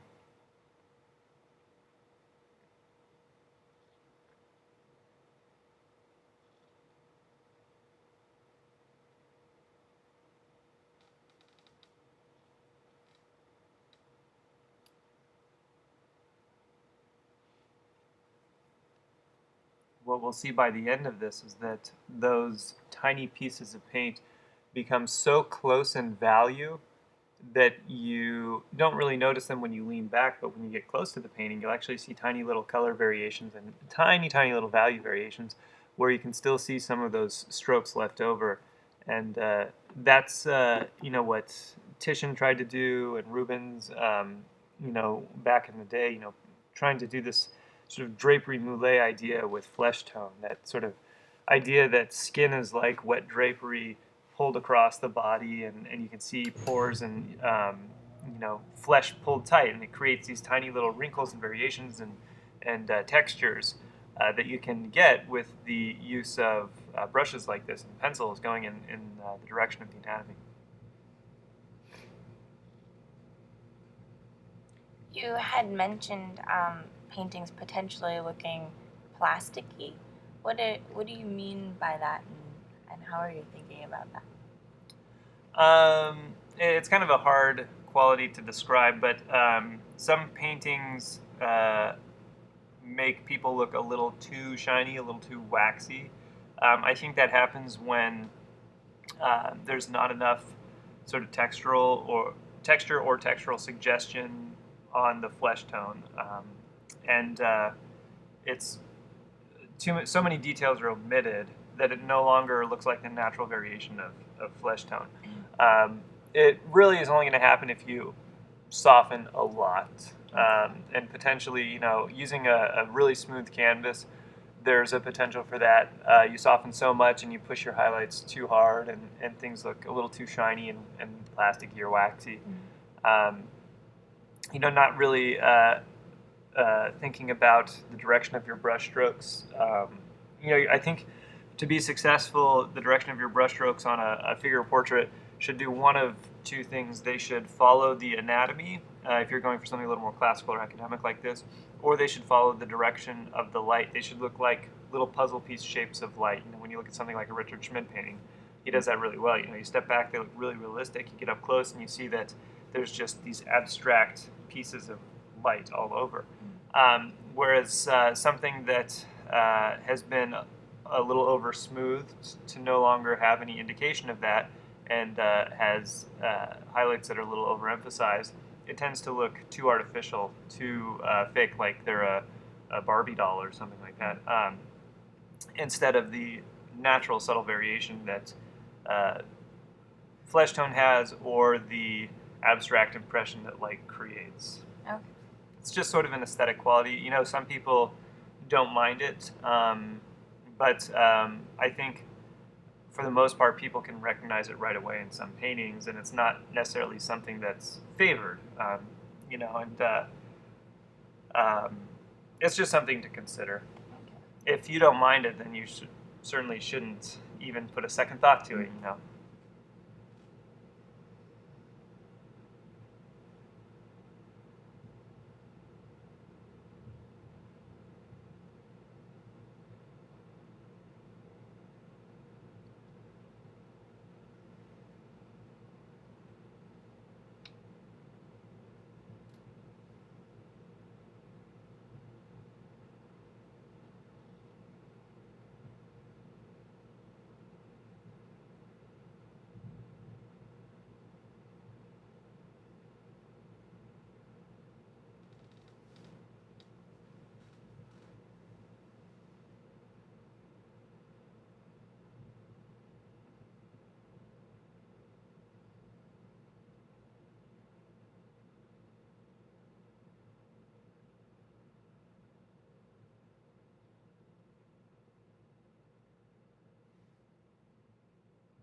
I'm still blocking in some of the surrounding areas. I'm not 100% confident enough yet in my buildup of paint as a first layer to be able to go back into my chest detail quite yet. We still have a little bit more to go before I'll feel comfortable that I'm there. I think I'm starting to realize now that my initial value that I painted last week might have been a little too light for a base tone, so I'm gonna have to go in and lay that a little bit darker, and then we can get some more hair knocked in there. You can see I'm kind of starting to experiment with the idea of some texture there.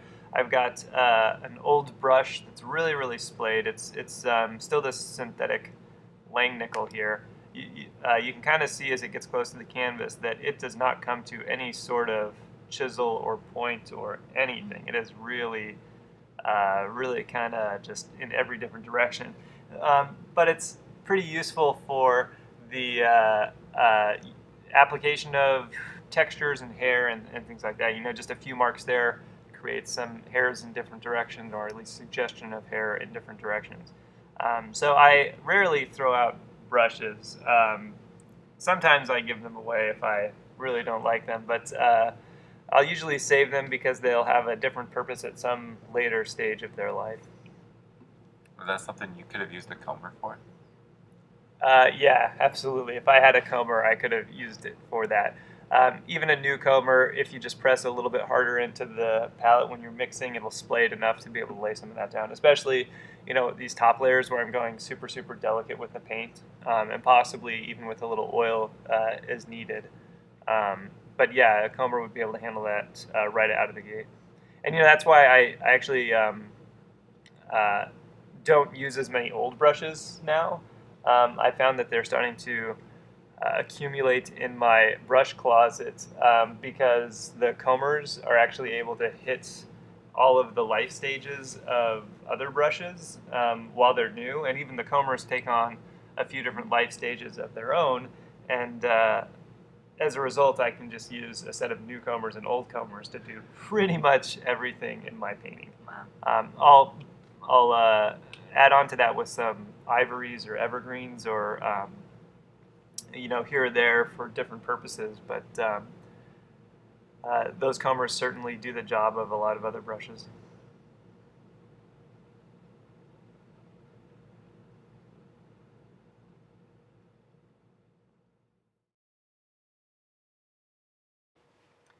As I go in to paint these shadows, keep in mind I'm not completely covering the underpainting there. I'm using a brush that's a little more splayed, so that when I lay down the strokes, just a little bit of the underpainting shows through. That gives it that lighter, airy sort of quality. That's something we see in textbooks all the time. Artists from the last 300, 400 years say to keep your shadows light and airy. That helps your lights come forward. And I'm not going to do it just for the sake of doing it if it upsets the form. I try to get as close as I could with an underpainting. And sometimes I'll do a little more underpainting to describe the form so that I can leave even more of that underpainting showing. But here it's going to be a little bit more color transition. So I'm not going to leave underpainting just for the sake of leaving underpainting if it affects the accuracy of the form in the shadows. Keep in mind though, the shadows need to be a relatively constricted value range compared to the lights. So as I do model there, it has to be a little more modeling with color as opposed to with value, and maybe with the size of my brush stroke instead of with the use of many different values.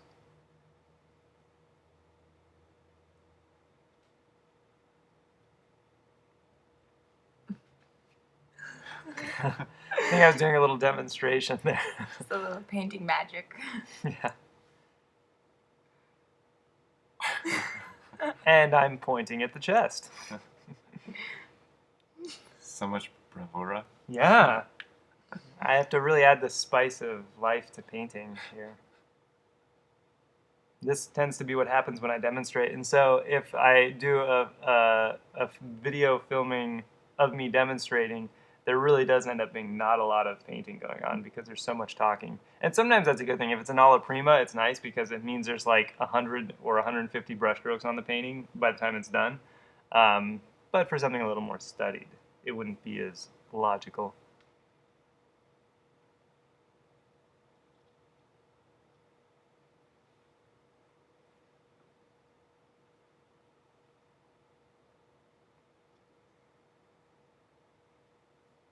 There's a danger with using one of these splayed brushes a little too much without proper intent or consideration. And that danger is that your paintings, especially of people and portraits, can look a little furry because it just looks like you have these little tiny claw furs all over it, hairs. And so you do have to make sure at some point you manipulate them, unless that's the stylistic intent to have a lot of these sort of clawy, furry, slashy marks on there, so that they appear a little bit more natural. It's just a consideration to have. Again, it's not a brush that you use just for the sake of wanting uh, claw brush marks all over. It's you use it with a specific intent because you want to interlock the brush stroke, or you're softening an edge, or you want it to be a little looser, or you want broken color, something like that. And use it as a means to an end, not as an end itself.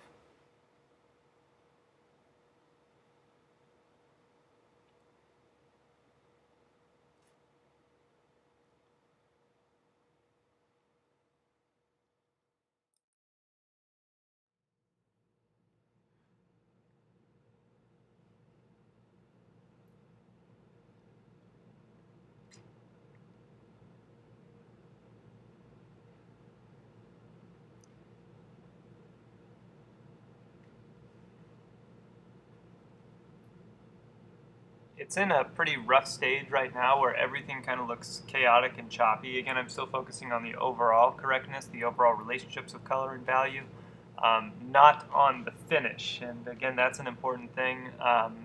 It's something we've talked about before.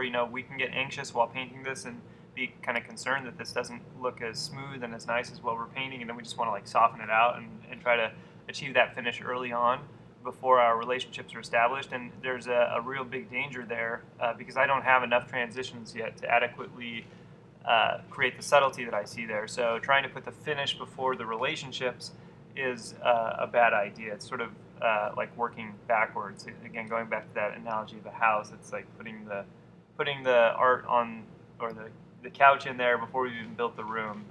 We don't want to design the room before we've designed the house.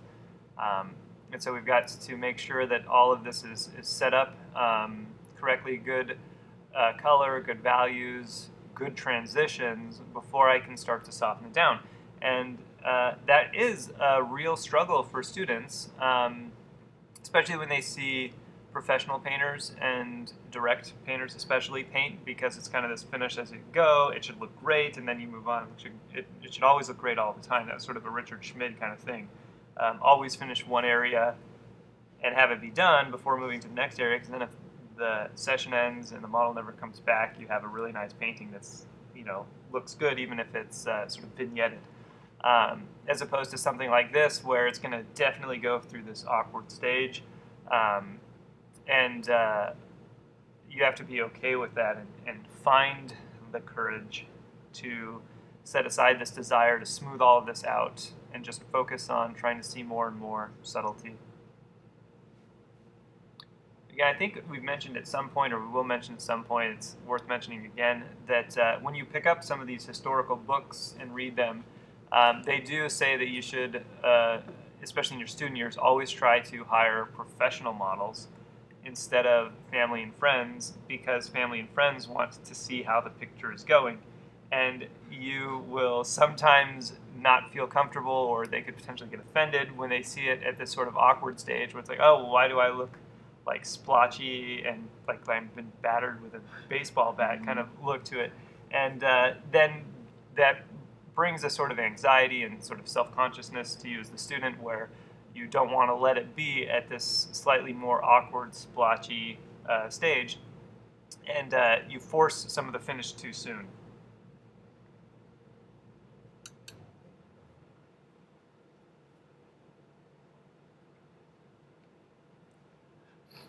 Is another good reason to hire a professional model, because they'll sit still.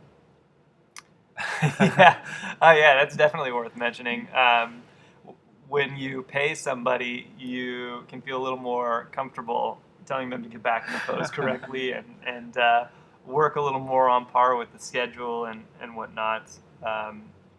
It is a job. It's definitely not easy. Sometimes, for portrait, you can kind of get away with getting someone to sit still by giving them a movie or an iPad or something like that. When I first started painting, I remember I visited my father, and he likes watching movies, and so we just put on a 3-hour movie, and he sat still the whole time. I think he maybe stopped like once to take a break, but he was definitely a statue.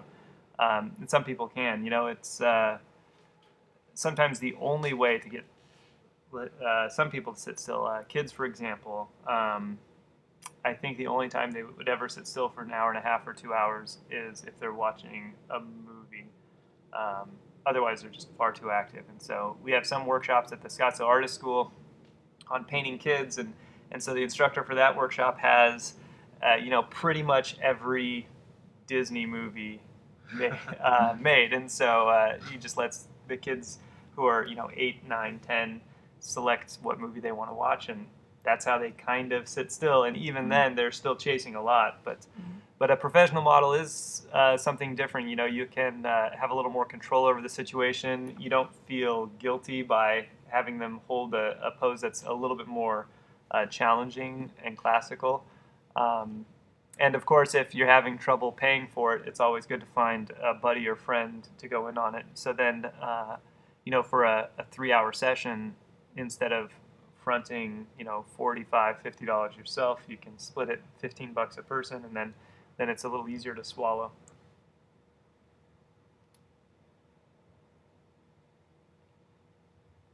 I think Norman Rockwell, in his book, Rockwell on Rockwell, talks about utilizing models, and he shows in that book an entire map of his town, Arlington. And throughout the map is sprinkled little tiny photographs of the people who live throughout the town that he likes to use as models.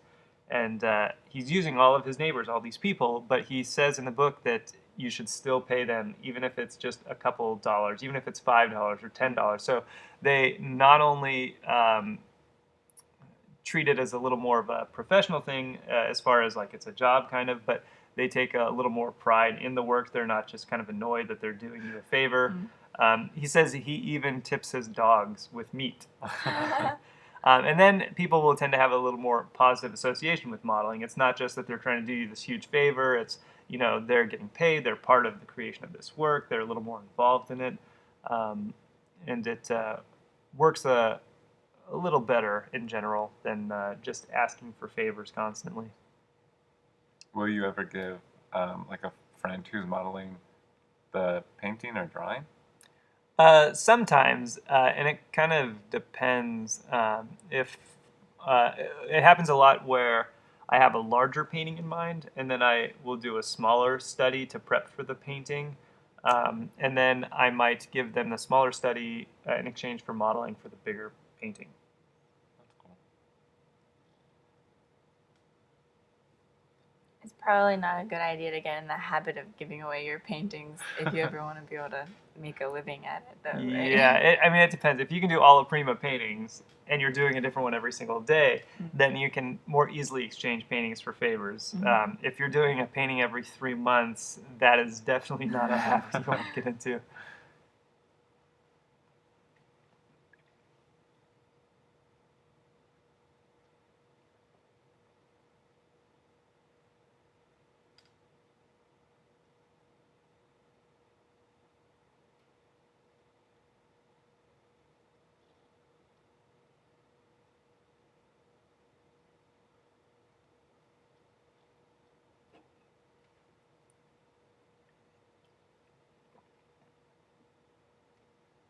One of the interesting things about being a painter, though, is that aside from the whole gallery world of selling paintings, there's sort of a subworld that's kind of this bartering system that you'll find, and it's kind of cool. It's something that I always thought would be awesome, to be able to just take a painting and then trade it for something that you want or need.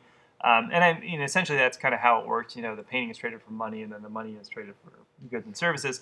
But aside from that, there's been lots of instances where I've heard of artists trading for things, specifically and directly.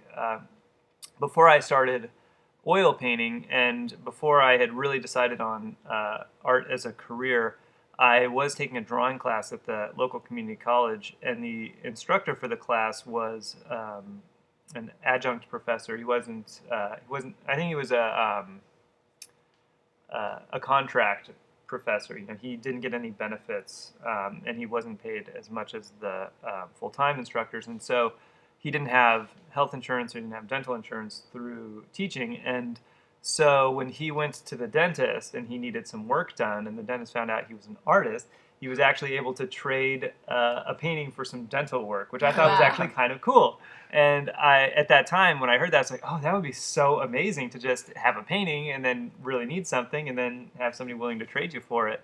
And then, of course, I've heard the story of Richard Schmid and having this large figure painting that at one point he traded for a tractor. And I've certainly traded paintings for various things, like modeling and some stuff before, but other stuff before. But it is this kind of cool, interesting subworld, I think, of being an artist where, the value of your work is kind of what you place on it and what somebody values for it. And as an artist, it's this really sort of touching thing about society where I think in general, a lot of people are sympathetic to the plight of the artist, especially, starting out really too, where people get really excited about the art and they see you have a tendency to want to be a painter and they see you have some skill and they want to support that and they don't always know how and they don't always have money to really financially support you. And so they're willing to do trades like that and kind of be our patrons. And we don't really have many true patrons in the world left that we read about with the Medicis. Somebody who's just gonna like, oh yeah, I'll pay so you can learn how to do all this. And that was always my dream when I started. Like, oh, why can't we live in the world of patrons where somebody just pays me and all I have to do is paint and give them a painting every month? And that still kind of happens. It just happens a little differently now. We have family, friends, people you just meet in industry who want to support you, and they may have some extra product, and they're willing to, either just give you things outright or trade you for paintings. And as an artist, and something that I had to learn is that it's not a matter of pride to reject all of that. You should embrace that, because that is them trying to support not just you, but I think the arts in general. They like a connection to the art world and any contribution that they can have to kind of help make that happen. And so it's something I think to embrace now, and it actually took me a while to do that. And we do have so many other opportunities now too that I was not told about when I started. There's a lot of grants out there, the Green Shields grant, and just various artist grants that you can apply to get funding to go to school, even overseas. There's crowdfunding now that we didn't have before that you can get access to, or you can reach people who are not in your local areas willing to support. And there's also just like writing to companies, and there's some companies who, especially if you show them a body of work and your intent and where you're going to school and meet with them, that they will support you to some degree by, sending you even samples of things. I know we were fortunate enough to have Blick sponsor the donation of a lot of our equipment here at the studio. 15 or 16 full-size easels and then half a dozen watercolor easels. That was incredibly gracious of them. Just to support the arts and the local art scene, and it's something to pursue all these avenues. Even these videos here. We're trying to make all of this information and technical information, and even art guidance information that we end up talking about in these videos, accessible to people for a relatively small amount of money, so that they can hopefully have some of the advantages that we didn't have a generation ago. There's really no reason why the next generation can't be an even superior group of technicians and artists, and actually have even more to say and push the development of the art world even further with all these opportunities we now have available. Starting to go in now with some of the detail finally in this chest. Tiny marks here and there. Again, I'm not being literal here, so I'm not actually taking this painting to that level, especially with this painting being so small and the amount of time we have available.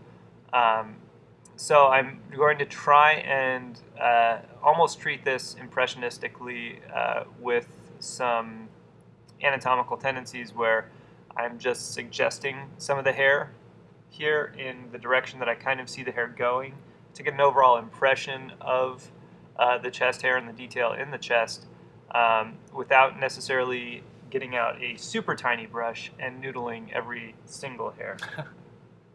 Which, some artists do, and there's nothing wrong with that. And, I probably could have done that given more time and a set of binoculars, but it wouldn't necessarily improve the accuracy, for example, of the painting. And again, remember that accuracy is always based in the kind of overall impression of things. So make sure you don't get lost confusing detail with accuracy, especially in something like this, because I definitely see that happen.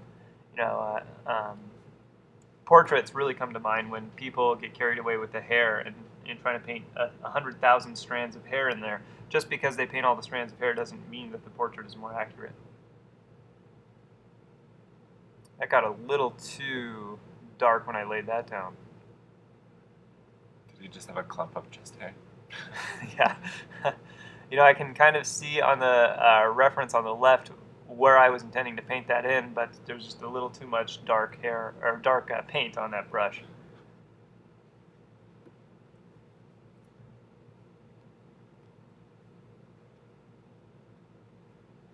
I also noticed for that final coat of paint on that chest, I didn't actually go soften it because I'm intending all of this to be a top coat, and usually my top coats I rarely soften unless there's some special need to do so.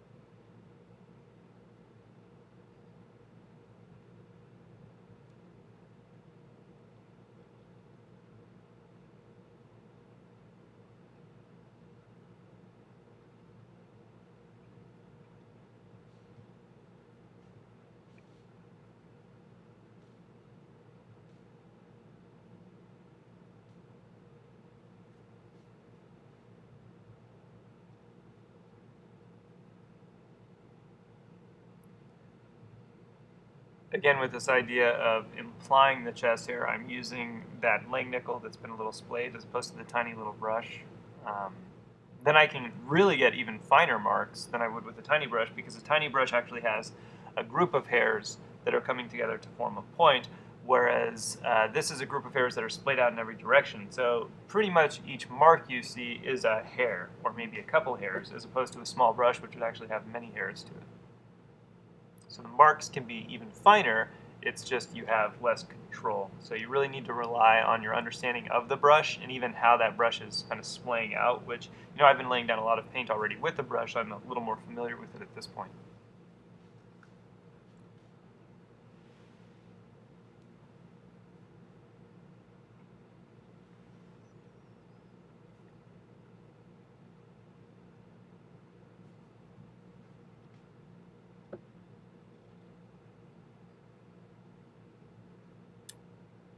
Note how barely I'm touching the canvas when I make these marks. Like, my brush is barely bending at all, just really, really light, fine changes.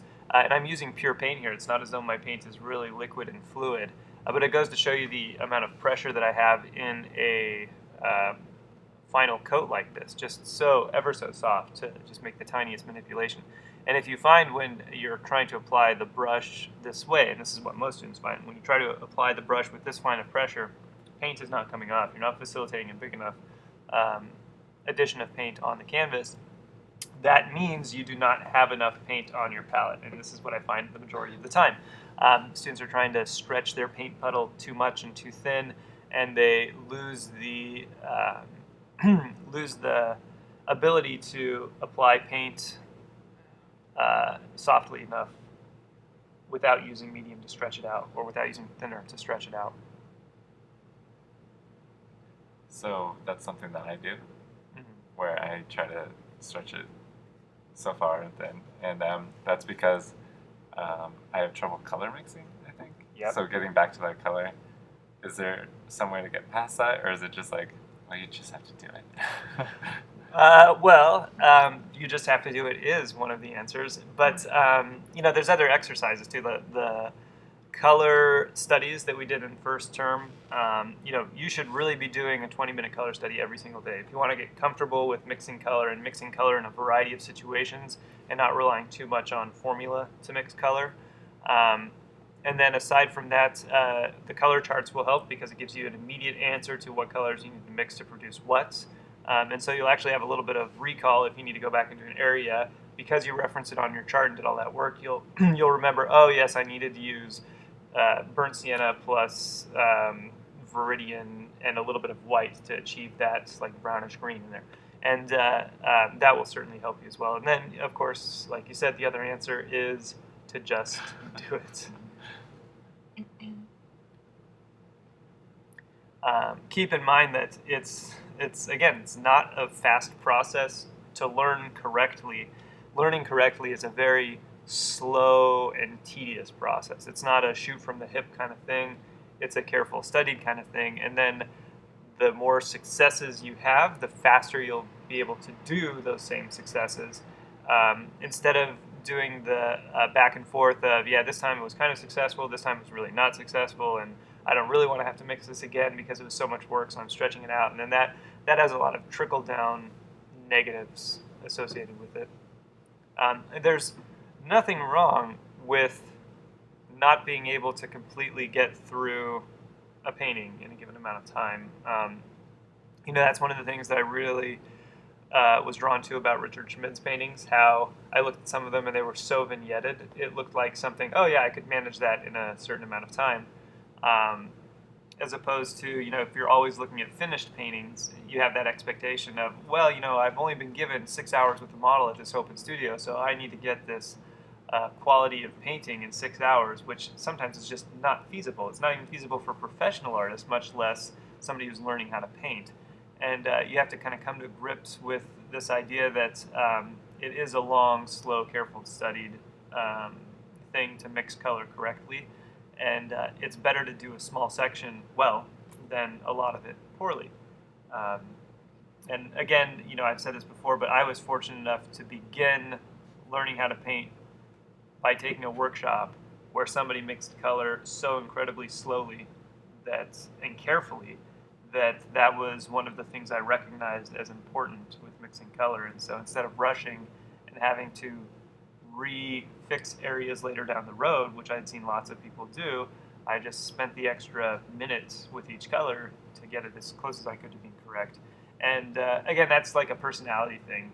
You have to overcome that within yourself, especially if you don't have somebody coming around saying, stop stretching that color out and mix it again. Laying in the nipple here, that's a pretty important part, will help set a level of finish for the section of the painting there. I can hardly see it. Yeah, for sure. And I think part of that is because, and you can kind of see in the background, throughout the whole painting process, our model is, of course, shifting a little bit. In the photograph, he stood up and maintained a posture really well because it was like 2 seconds. But for the rest of it, he's going through the series of kind of stretching and arching his back a little to adjust and then leaning forward. And I think when I painted the nipple, it happened to be at a point when his back was probably just tilted enough to catch a little more light, and so that's how I ended up painting it. I didn't end up going back and adjusting it because in the painting I didn't feel as though it was wrong enough to need to go back and correct it. When I looked at it on a break a little more objectively, it looks believable enough to me. And this is, of course, going to be a huge challenge for you when you start painting from models, is what needs to be changed for the sake of correctness, and what are you just changing for the sake of chasing it as the model shifts position throughout the pose. Because that is one of the things that prevents completion of a painting, I think, or completion of a drawing. The whole idea where, oh, the model's at a slightly different tilt this time, I'm going to redraw all of this. And then the next session, oh, the model's in a slightly different tilt, I'm going to redraw all of this. Oh, the model keeps moving. Well, of course the model's moving. The model has to shift, adjust, be able to sit up there without falling over, especially over a long period of time. It's a very demanding task, and it's the responsibility of us to learn, specifically through anatomy studies and through looking at other paintings, this overall overriding judgment of this looks believable versus this does not look believable. Very, very, again, difficult to do on your own. Not something easy, but it's something you have to think about because chasing the model doesn't get you anywhere. It doesn't complete paintings. And without an instructor kind of telling you that it looks fine, sometimes you just don't know, and you change it because that's just how it is, and you think you need to change it. And again, that's a benefit of studying with somebody if you can, because they'll save you from a lot of repainting unnecessarily when something looks good enough. And you might just have to trust their judgment for a while until you develop that own judgment yourself.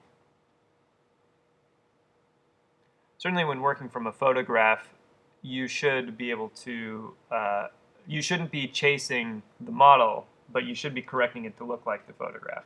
The photograph is the way something is without changing, and so if it's different from the photograph, don't use that judgment of, oh, I think it looks fine, I'll leave it, make it look like the photograph. And that's, I think, a good distinction to make because, again, like we said, as a student, you don't yet have the judgment built up to know when something's good enough and when something needs to be fixed. And that's why chasing the model happens. But from a photograph, again, it's not moving, and you should really render what's there because that is what's there, and use that later on as your guideline down the road for what looks believable, what doesn't look believable.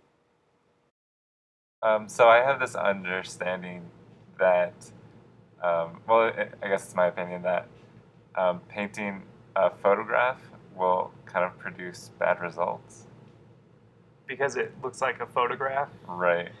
Yeah, I think that's something that a lot of people will say and argue, and it's important to kind of dissect elements of that. Especially if the intent for a lot of the bundle here is that you're taking these reference photos that we have and trying to work along and produce similar results based off of those reference photos.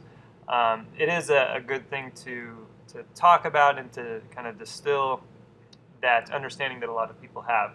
Now, I think what people are sometimes missing with that statement is this idea that a photograph is an optical device, and so it's capturing an immediate impression of what's there, the light striking the form, and it's capturing more of the optical side of it, less of the anatomical side of it. And that's why some areas of a photograph can appear a little more flat, which is something that people don't like about photographs.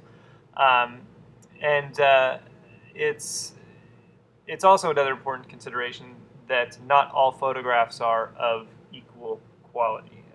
We look at older photographs from 20 years ago where people were just using kind of basic cameras and then trying to paint those. We have really poor flesh tones, really poor values, and poor edges. A lot of bad things associated with it. Whereas now photography has been introduced, at least semi-professional cameras have been introduced to the broader public. You can go get a Canon Rebel for a relatively small amount of money compared to what a professional camera would normally cost you,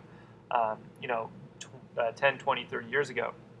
And so the quality and the ability to manipulate the photograph and the understanding of photography has been opened up to a broader range of people. So we can now adjust exposure levels, we can now adjust focal points and frame rates a little more easily, and thus produce, via manipulation or adjustment of the camera settings, a photograph that looks a lot more like how we perceive nature, as opposed to just whatever the camera happens to be set to at the time. And so if you are taking reference photo for yourself, I would highly recommend turning off the auto settings for a while and learning how to manipulate your camera. There's a lot of great resources to learn how to do that, so you can actually produce a picture that looks like the painting you want to paint. But in all honesty, be it a weak photo or a really strong photo, if you're able to draw or paint it the same way that it appears, people will be impressed by the fact that you've painted something so photographically. And it will still have a nice aesthetic to it, or at least a very realistic aesthetic to it. Because our generation is so accustomed to photography and printed images by now. And I think what the problem comes down to is that people kind of pick and choose which parts of photographs they are actually copying and which parts they're kind of glossing over. So, for example, the idea of shadows being flat in a poor photograph due to maybe bad exposure, and so they paint all of the dark areas just a flat black because the camera wasn't able to pick up color in there. And then when it comes to some of the more subtle areas in the lights that the camera was able to produce because it flattened out those shadow areas, the subtlety is missed when the student is trying to render that photograph. And as a result, they end up with flat lights and they end up with flat darks because they missed the subtlety. They locked on to the simplicity of the dark side, and so they flattened out the shadows. They ended up flattening out the lights, or even worse, made it sort of an irregular, jumpy value because they weren't subtle enough with their transitions. And then they just miss a lot of edge quality in general because they've over-blended or over-softened. So they don't get the hard edge quality that's inherent in some photographs, and they don't get the softness that's also there, like a lot of the lost edges. Photographs are great at creating lost edges. They don't even have to try. If one shape is close enough in color and value to another shape, the camera loses the edge pretty well. And people ignore that. So in the case of this photograph here, we can see where, moving in to different sections of the leg creates some lost edges. Even down on the, if you look at where his left leg meets the foot at the bottom, there's actually kind of a lost edge where the dark shadow of the foot goes into, or dark shadow of the leg goes into the heel of the foot. And the transition between the leg and the foot is not clear. It becomes a lost edge. It's a very impressionistic kind of idea. Most people rendering something from a photograph would not render that. They would try to make those forms too distinct and too clear, which is not necessarily a good thing. So they shift up the edge structure too much. They over-soften things that they feel like the camera made too hard. They soften out, or they clarify things too much that the camera has lost for them. And so they end up doing this flip-flop of edge quality. They lose all the subtlety of values. And depending on the quality of your camera and how you've white balanced, you may have too much color or too little color in the painting. And so therein lies the problem with working from photographs. And it comes back again to that idea of Richard Schmid, painting what's there wrong, or leaving out something that's important, or putting in something that's not there. Those are the three things that make something look wrong, and that definitely holds true to photographs. I have a lot of examples where students have told me, oh, well, my painting looks bad because I worked from a photograph. And so, of course, I say, okay, well, bring in the photograph, and I'll tell you how you can adjust your picture or change the photograph to make your drawing or painting look better. And they bring in the photograph, and their picture looks nothing like the photograph. Maybe some of the basic shapes are correct, but the values are wrong, the edges are wrong, and if it's painting, usually the colors are wrong. And my first response is, well, this doesn't look right, mostly because it looks nothing like the photograph. And then you have to point out all of the areas where they deviated from the photograph too much. And usually their justification is, oh, well, I don't like how the photograph did that, so I changed it. And so again, the response to that is, well, you do not yet have the skill set and the observation and the knowledge to be able to know when you can deviate from your reference and when you have to actually put what's there. And that comes back to our statement of utilizing the photograph and actually painting what's there as your guideline first, and then after a lot of time, you can go back and start to make changes as long as it doesn't affect believability. But we get kind of swept up in this sort of almost, it seems like a cultural idea that working from photographs is bad and that painting something to look like a photograph is bad. And I think it probably stems from originally from when photographs were introduced and started to get heavily used in art, and then people began to say, well, why paint it like a photograph? You can just take a photograph. And so then we have various other forms of artwork that tend to get introduced, offshoots of Impressionism, like modern, a lot of modern art movements, because realism was considered irrelevant since a camera could do the work. And what was the point of painting a photograph if you could just take the photograph? And so that was kind of a critique of academic realist art at the turn of the century, which I think kind of downplays the skill required to do realistic art and I think the relevance of realistic art, and it sort of opened the doors for other art forms. And so we sort of pushed into that new genre in the early 1900s. And it kind of gets translated into this idea later on that working from photographs is bad, because if you want it to look like the photograph, you take the photograph. And then that idea slowly translated into, working from photographs is bad. They don't see as well as we do. And then that sort of shifted into this idea that if you paint something like a photograph, it will look bad. And it's sort of I think it was a gradual progression that kind of happened. But now it seems to be a pretty common thing where I've encountered people to say, who are saying this, very thing, like, why would I paint like a photograph? Because I don't, photographs make paintings look bad. And it becomes a primary justification for almost every student I have had who has done a bad drawing or painting from a photograph. The first thing, without fail, that is blamed is the fact that they're working from a photograph, and photographs make bad paintings or drawings. And I completely 100% disagree with that. I think it's important to work from photographs because they will help you to see in an optical, impressionistic way. It's great that there are a lot of purist artists out there who only paint from life, who have that luxury. But they have to pay a lot for models, and they do usually very specific type of painting, and they're after very specific effects. But for the majority of professional artists, at least that I know, working from photographs is actually a critical part of their working process, and a lot of their paintings couldn't be done if they weren't working from photographs.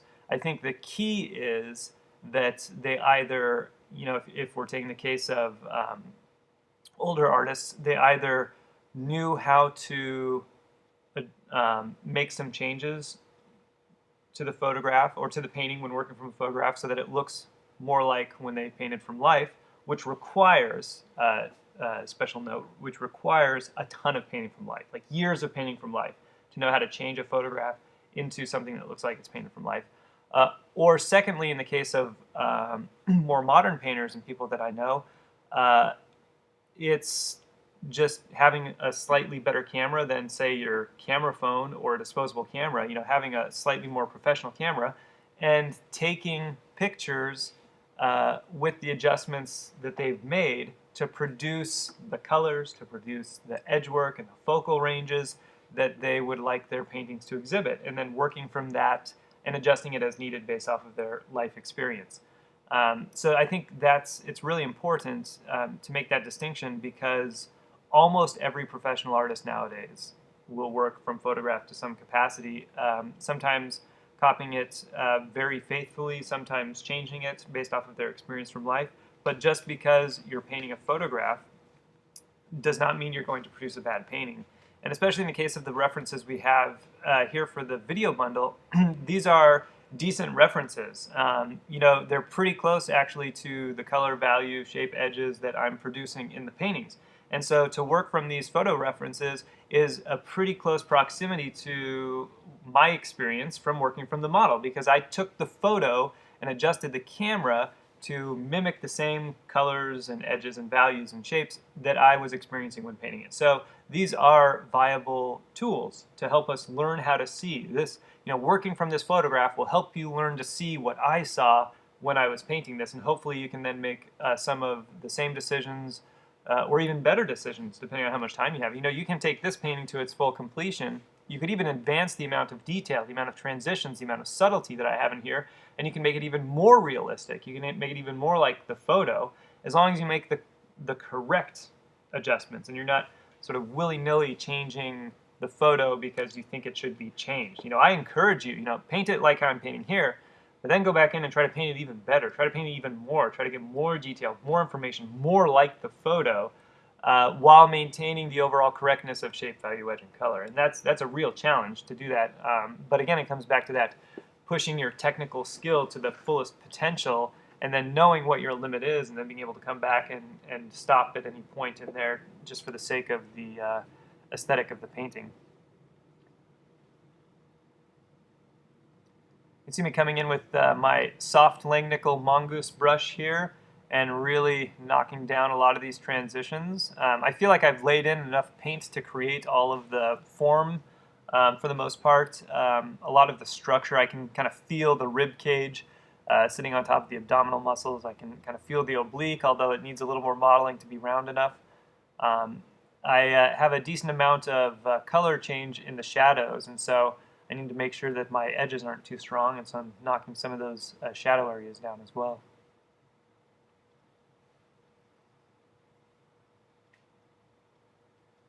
But I do feel it's important that as a student, you should be working very heavily from both life and from photographs.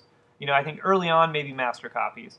And then immediately following several successful master copies, working from photographs and trying to see how to advance your skill set as well as create an aesthetic by use of a photographic reference that captures some of the aesthetics of a master copy painting.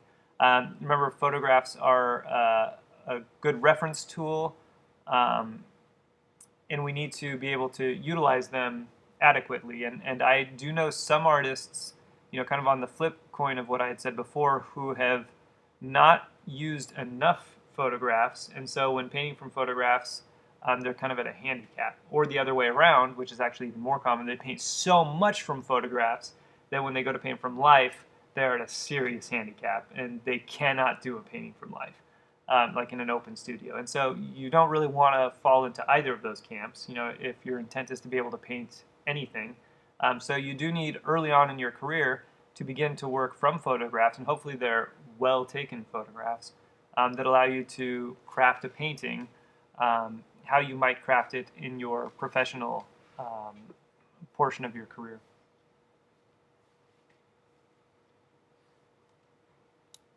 At one point, I think you talked about being able to utilize like a poor quality photograph. I guess in that it was blurry, or just I guess. You mean in my own work specifically? Yeah. Yeah. I do have I think the one that really comes to mind is a portrait of two kids lying on a bed, and it was a commission portrait. And unfortunately, they were in New York, so they had to send me some photographs that they wanted. And unfortunately, the photographs were not only low pixel size, meaning they were a little too blurry, a little too pixelated, but also incredibly orange. I'm not really sure why that happened. Whatever camera they used white balanced improperly, or maybe it was from a camera phone that maybe they had a orange lamp on in the room, but they kind of looked like little Oompa Loompas in the photograph. And I certainly didn't want to paint that. And so my choices were to either attempt to paint it modifying my photographic reference, or go to New York and take new reference photos, which wasn't really an option at the time because I was in the middle of a teaching session, and I actually had a limited amount of time to paint this portrait commission. And so I actually had been working with a series of limited palettes already, so I became familiar with the range of flesh tones that some limited palettes could create. I did a couple Alla Prima studies of one for each of the heads in the portrait, and I settled in on a limited palette.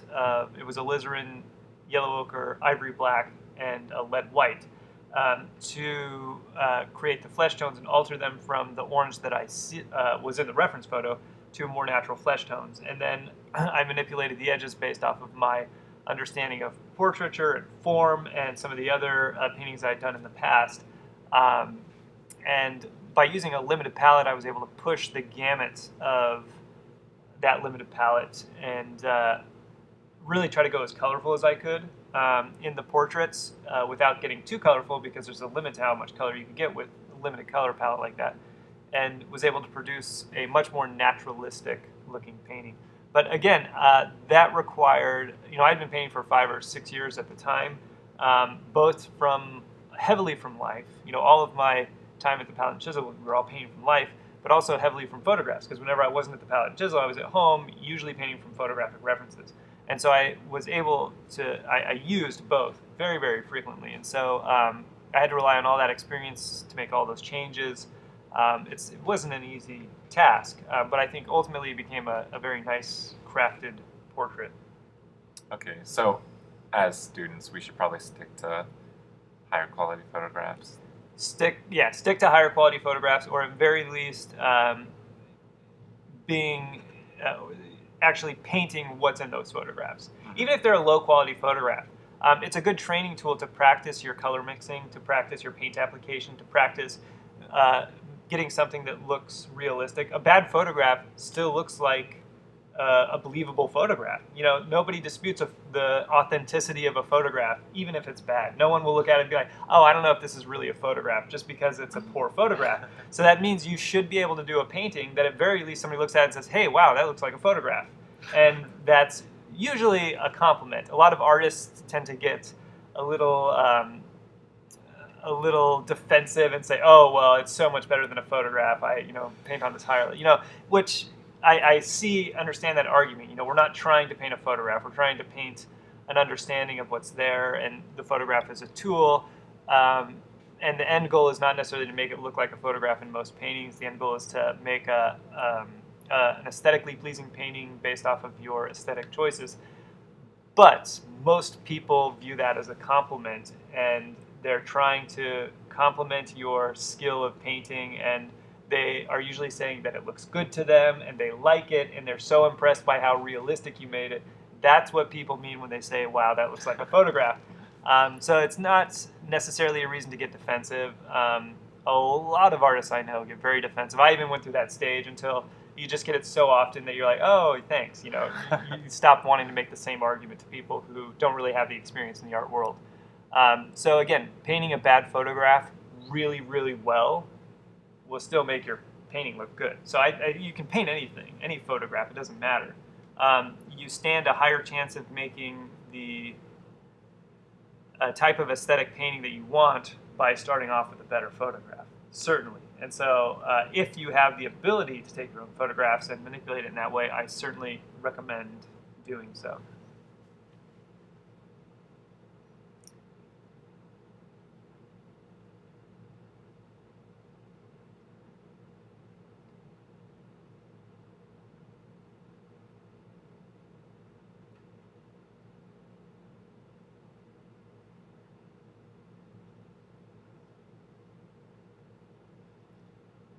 Got to build some of this edge variety and this contour of the light and the dark.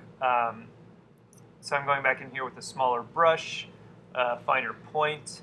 Remember that variety of edge work between the light and the dark sides really describes a lot of form and really describes the quality of the light, how direct or how diffused it is. If everything's really, really soft, it tends to look like a more diffused lighting, or like there's atmosphere or fog.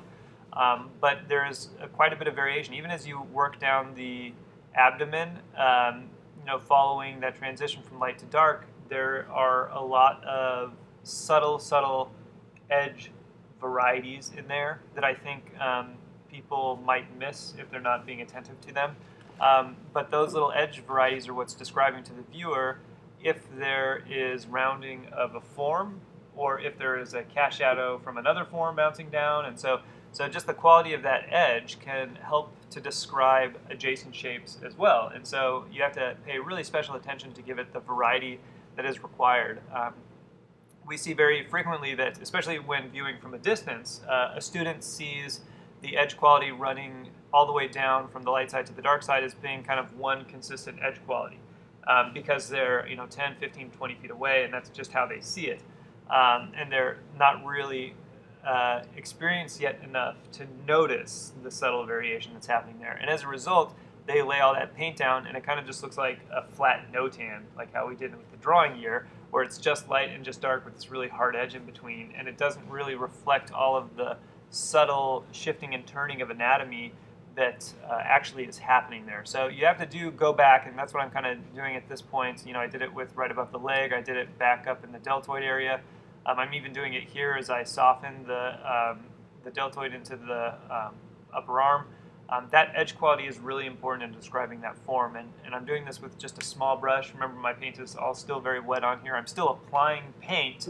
I'm just having to be very specific, finding those half steps of value and color to modulate the edge quality.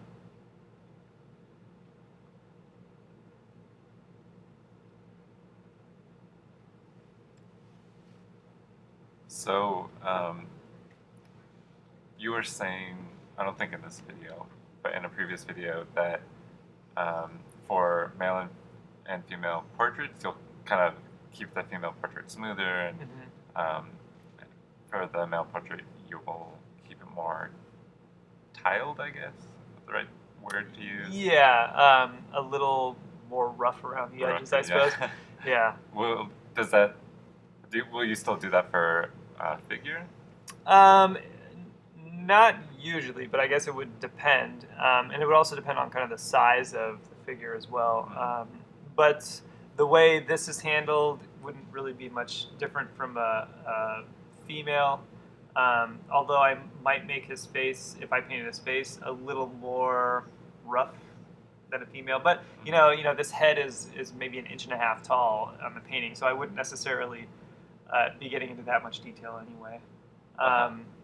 But really, it comes down to how much variety there is in the form that I'm looking at. You know, we've had some models that are a little more smooth all the way through. We have some models, female models, who are really developed in their muscles. You know, we've had some circus performers come in and model, and you know, their abdomens are really, really developed, even more than this guy's abdomens.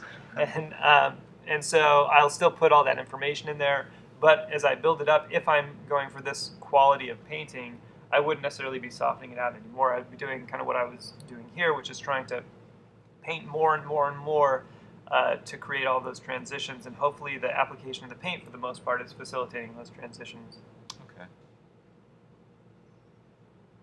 And if this were an impressionistic style painting, I really wouldn't be softening much at all. I would really be trying to handle my edge quality while I go, and so I'd, in both cases, male and female, would be just as loose and unrefined. Okay.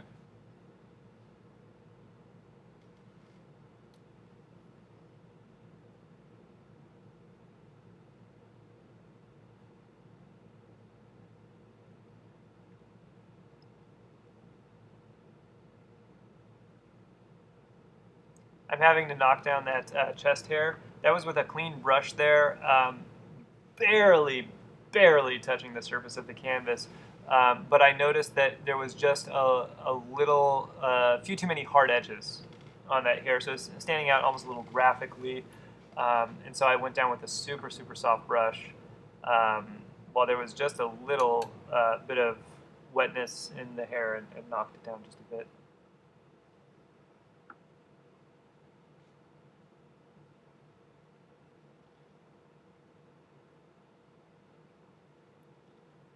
A little bit of hatching in between the light and dark to break up that edge quality. How do you keep the hatching so it's not distracting? Is that just you get the right color and value? Yeah, Okay. finding a mid color, mid value.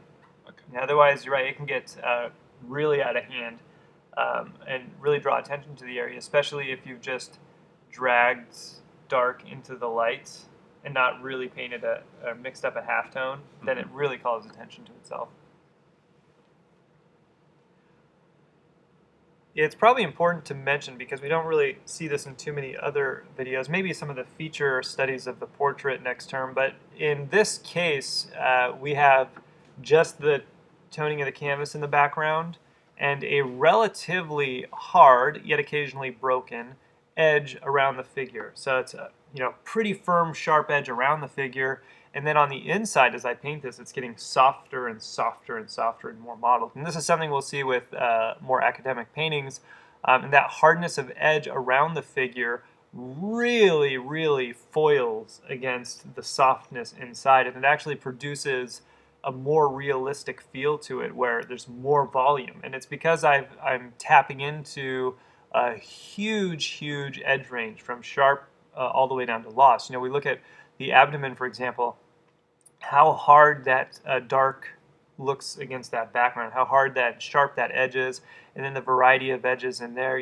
All of hitting that whole range of edge quality really heightens the realism inside the form.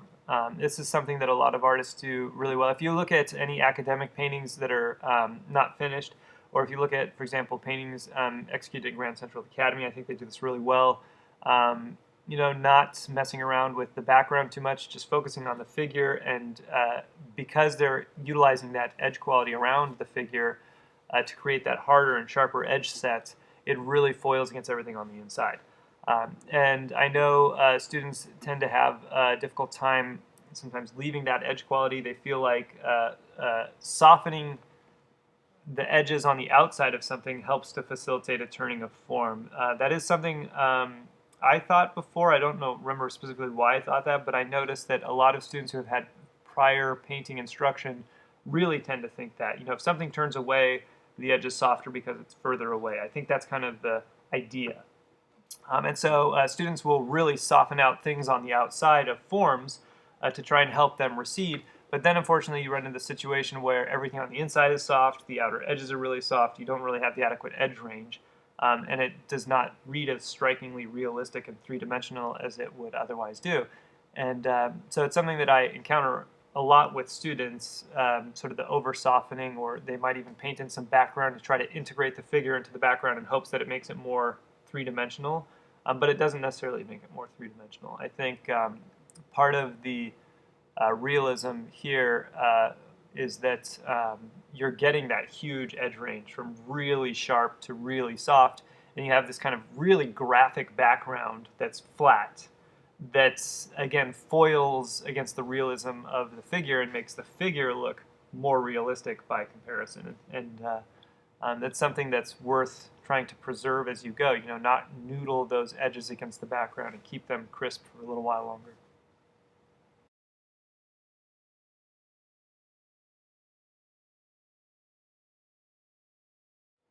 So there's only about 5 minutes left. Not a whole lot of major changes are going to happen. I'm just kind of scanning the picture and looking at different areas of the painting that might need to be touched up and then referencing the model. I wouldn't make any major changes here unless I feel that they're absolutely necessary, again, for the drawing or the correctness. I'm certainly not going to go any further with the painting, so I feel pretty confident about where it's at right now. It's just a little here and there kind of touch-up thing where I might be able to advance it further, kind of like what we talked about before. I feel like I've pretty much finished the area. Now I got 5 minutes to advance it if possible without making any major drastic changes unless it's really, really critical. Would you not sort of block in the legs and arm more? Because after you'd finished keying the chest and you went to the torso and abdomen, you kind of put in, you said you were treating it like a color study? Mm-hmm. Is that something you might do for the legs? Yeah, if I had another session with this, it would probably be that same sort of mentality. I'm finishing this up here, and then I would key in the legs and maybe the forearm, and then I would maybe go back and paint a little more information in the abdomen or pelvis, oblique, and then a little more in the arm and work my way down from there. So I would actually kind of set it up the same way, but it's a really deliberate choice as far as concerning how much time I have left. Mm-hmm. I haven't even really painted in the biceps or much of the triceps in there. There's a lot more that could be developed there, so that would kind of be the next stage, blocking a little more legs, a little more arm, then start up the upper arm and then work my way down. Mm-hmm. And I had a hopefully quick question, since we're running out of time, about the darks of the shadow, or I guess the darks. are you trying to match them to the model exactly, or do you try to make them a little more chromatic than what you're seeing? Because looking at the photograph, I don't know if the camera just changes the photograph a little much, but those don't look nearly as chromatic. The darks on the model? Right. Yeah, I think part of it in general is the shapes are so small in the photograph, it's difficult to detect the color. And once you see it a little bigger, you will see a little more color. But also, the exposure to the camera is set more for the lights and halftones. So there's going to be a little bit lower chroma in the photographic reference. Again, your painting will still look great if you paint it that way, but I am detecting a little bit more color. And I actually do have some binoculars at this point where I can see into a little more of the shadow color. The abdomen, though, is certainly not done. The darks of the abdomen are not laid in, so there's more of the kind of ambiguous grayish-black color running down the hair down into the groin, and I have not really painted that in. That's still what's there now. That reddish color is still my kind of underpainting portion, or my second layer of the painting, and I would put the detail on top of it.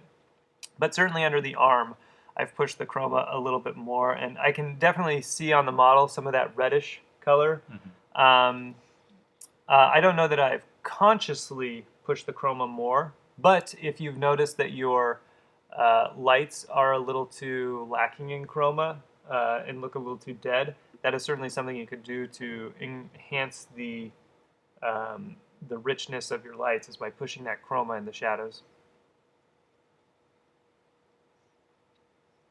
So just remember to paint this as you would the master you're studying, even though you're using the reference photo, as far as the process and the build-up. And really try to be as true to at least the colors and shapes and value and edge as you can to produce something that's realistic. Don't rush it. Take a lot of breaks, and try to follow along with the video as far as the timetable for how you're laying things down.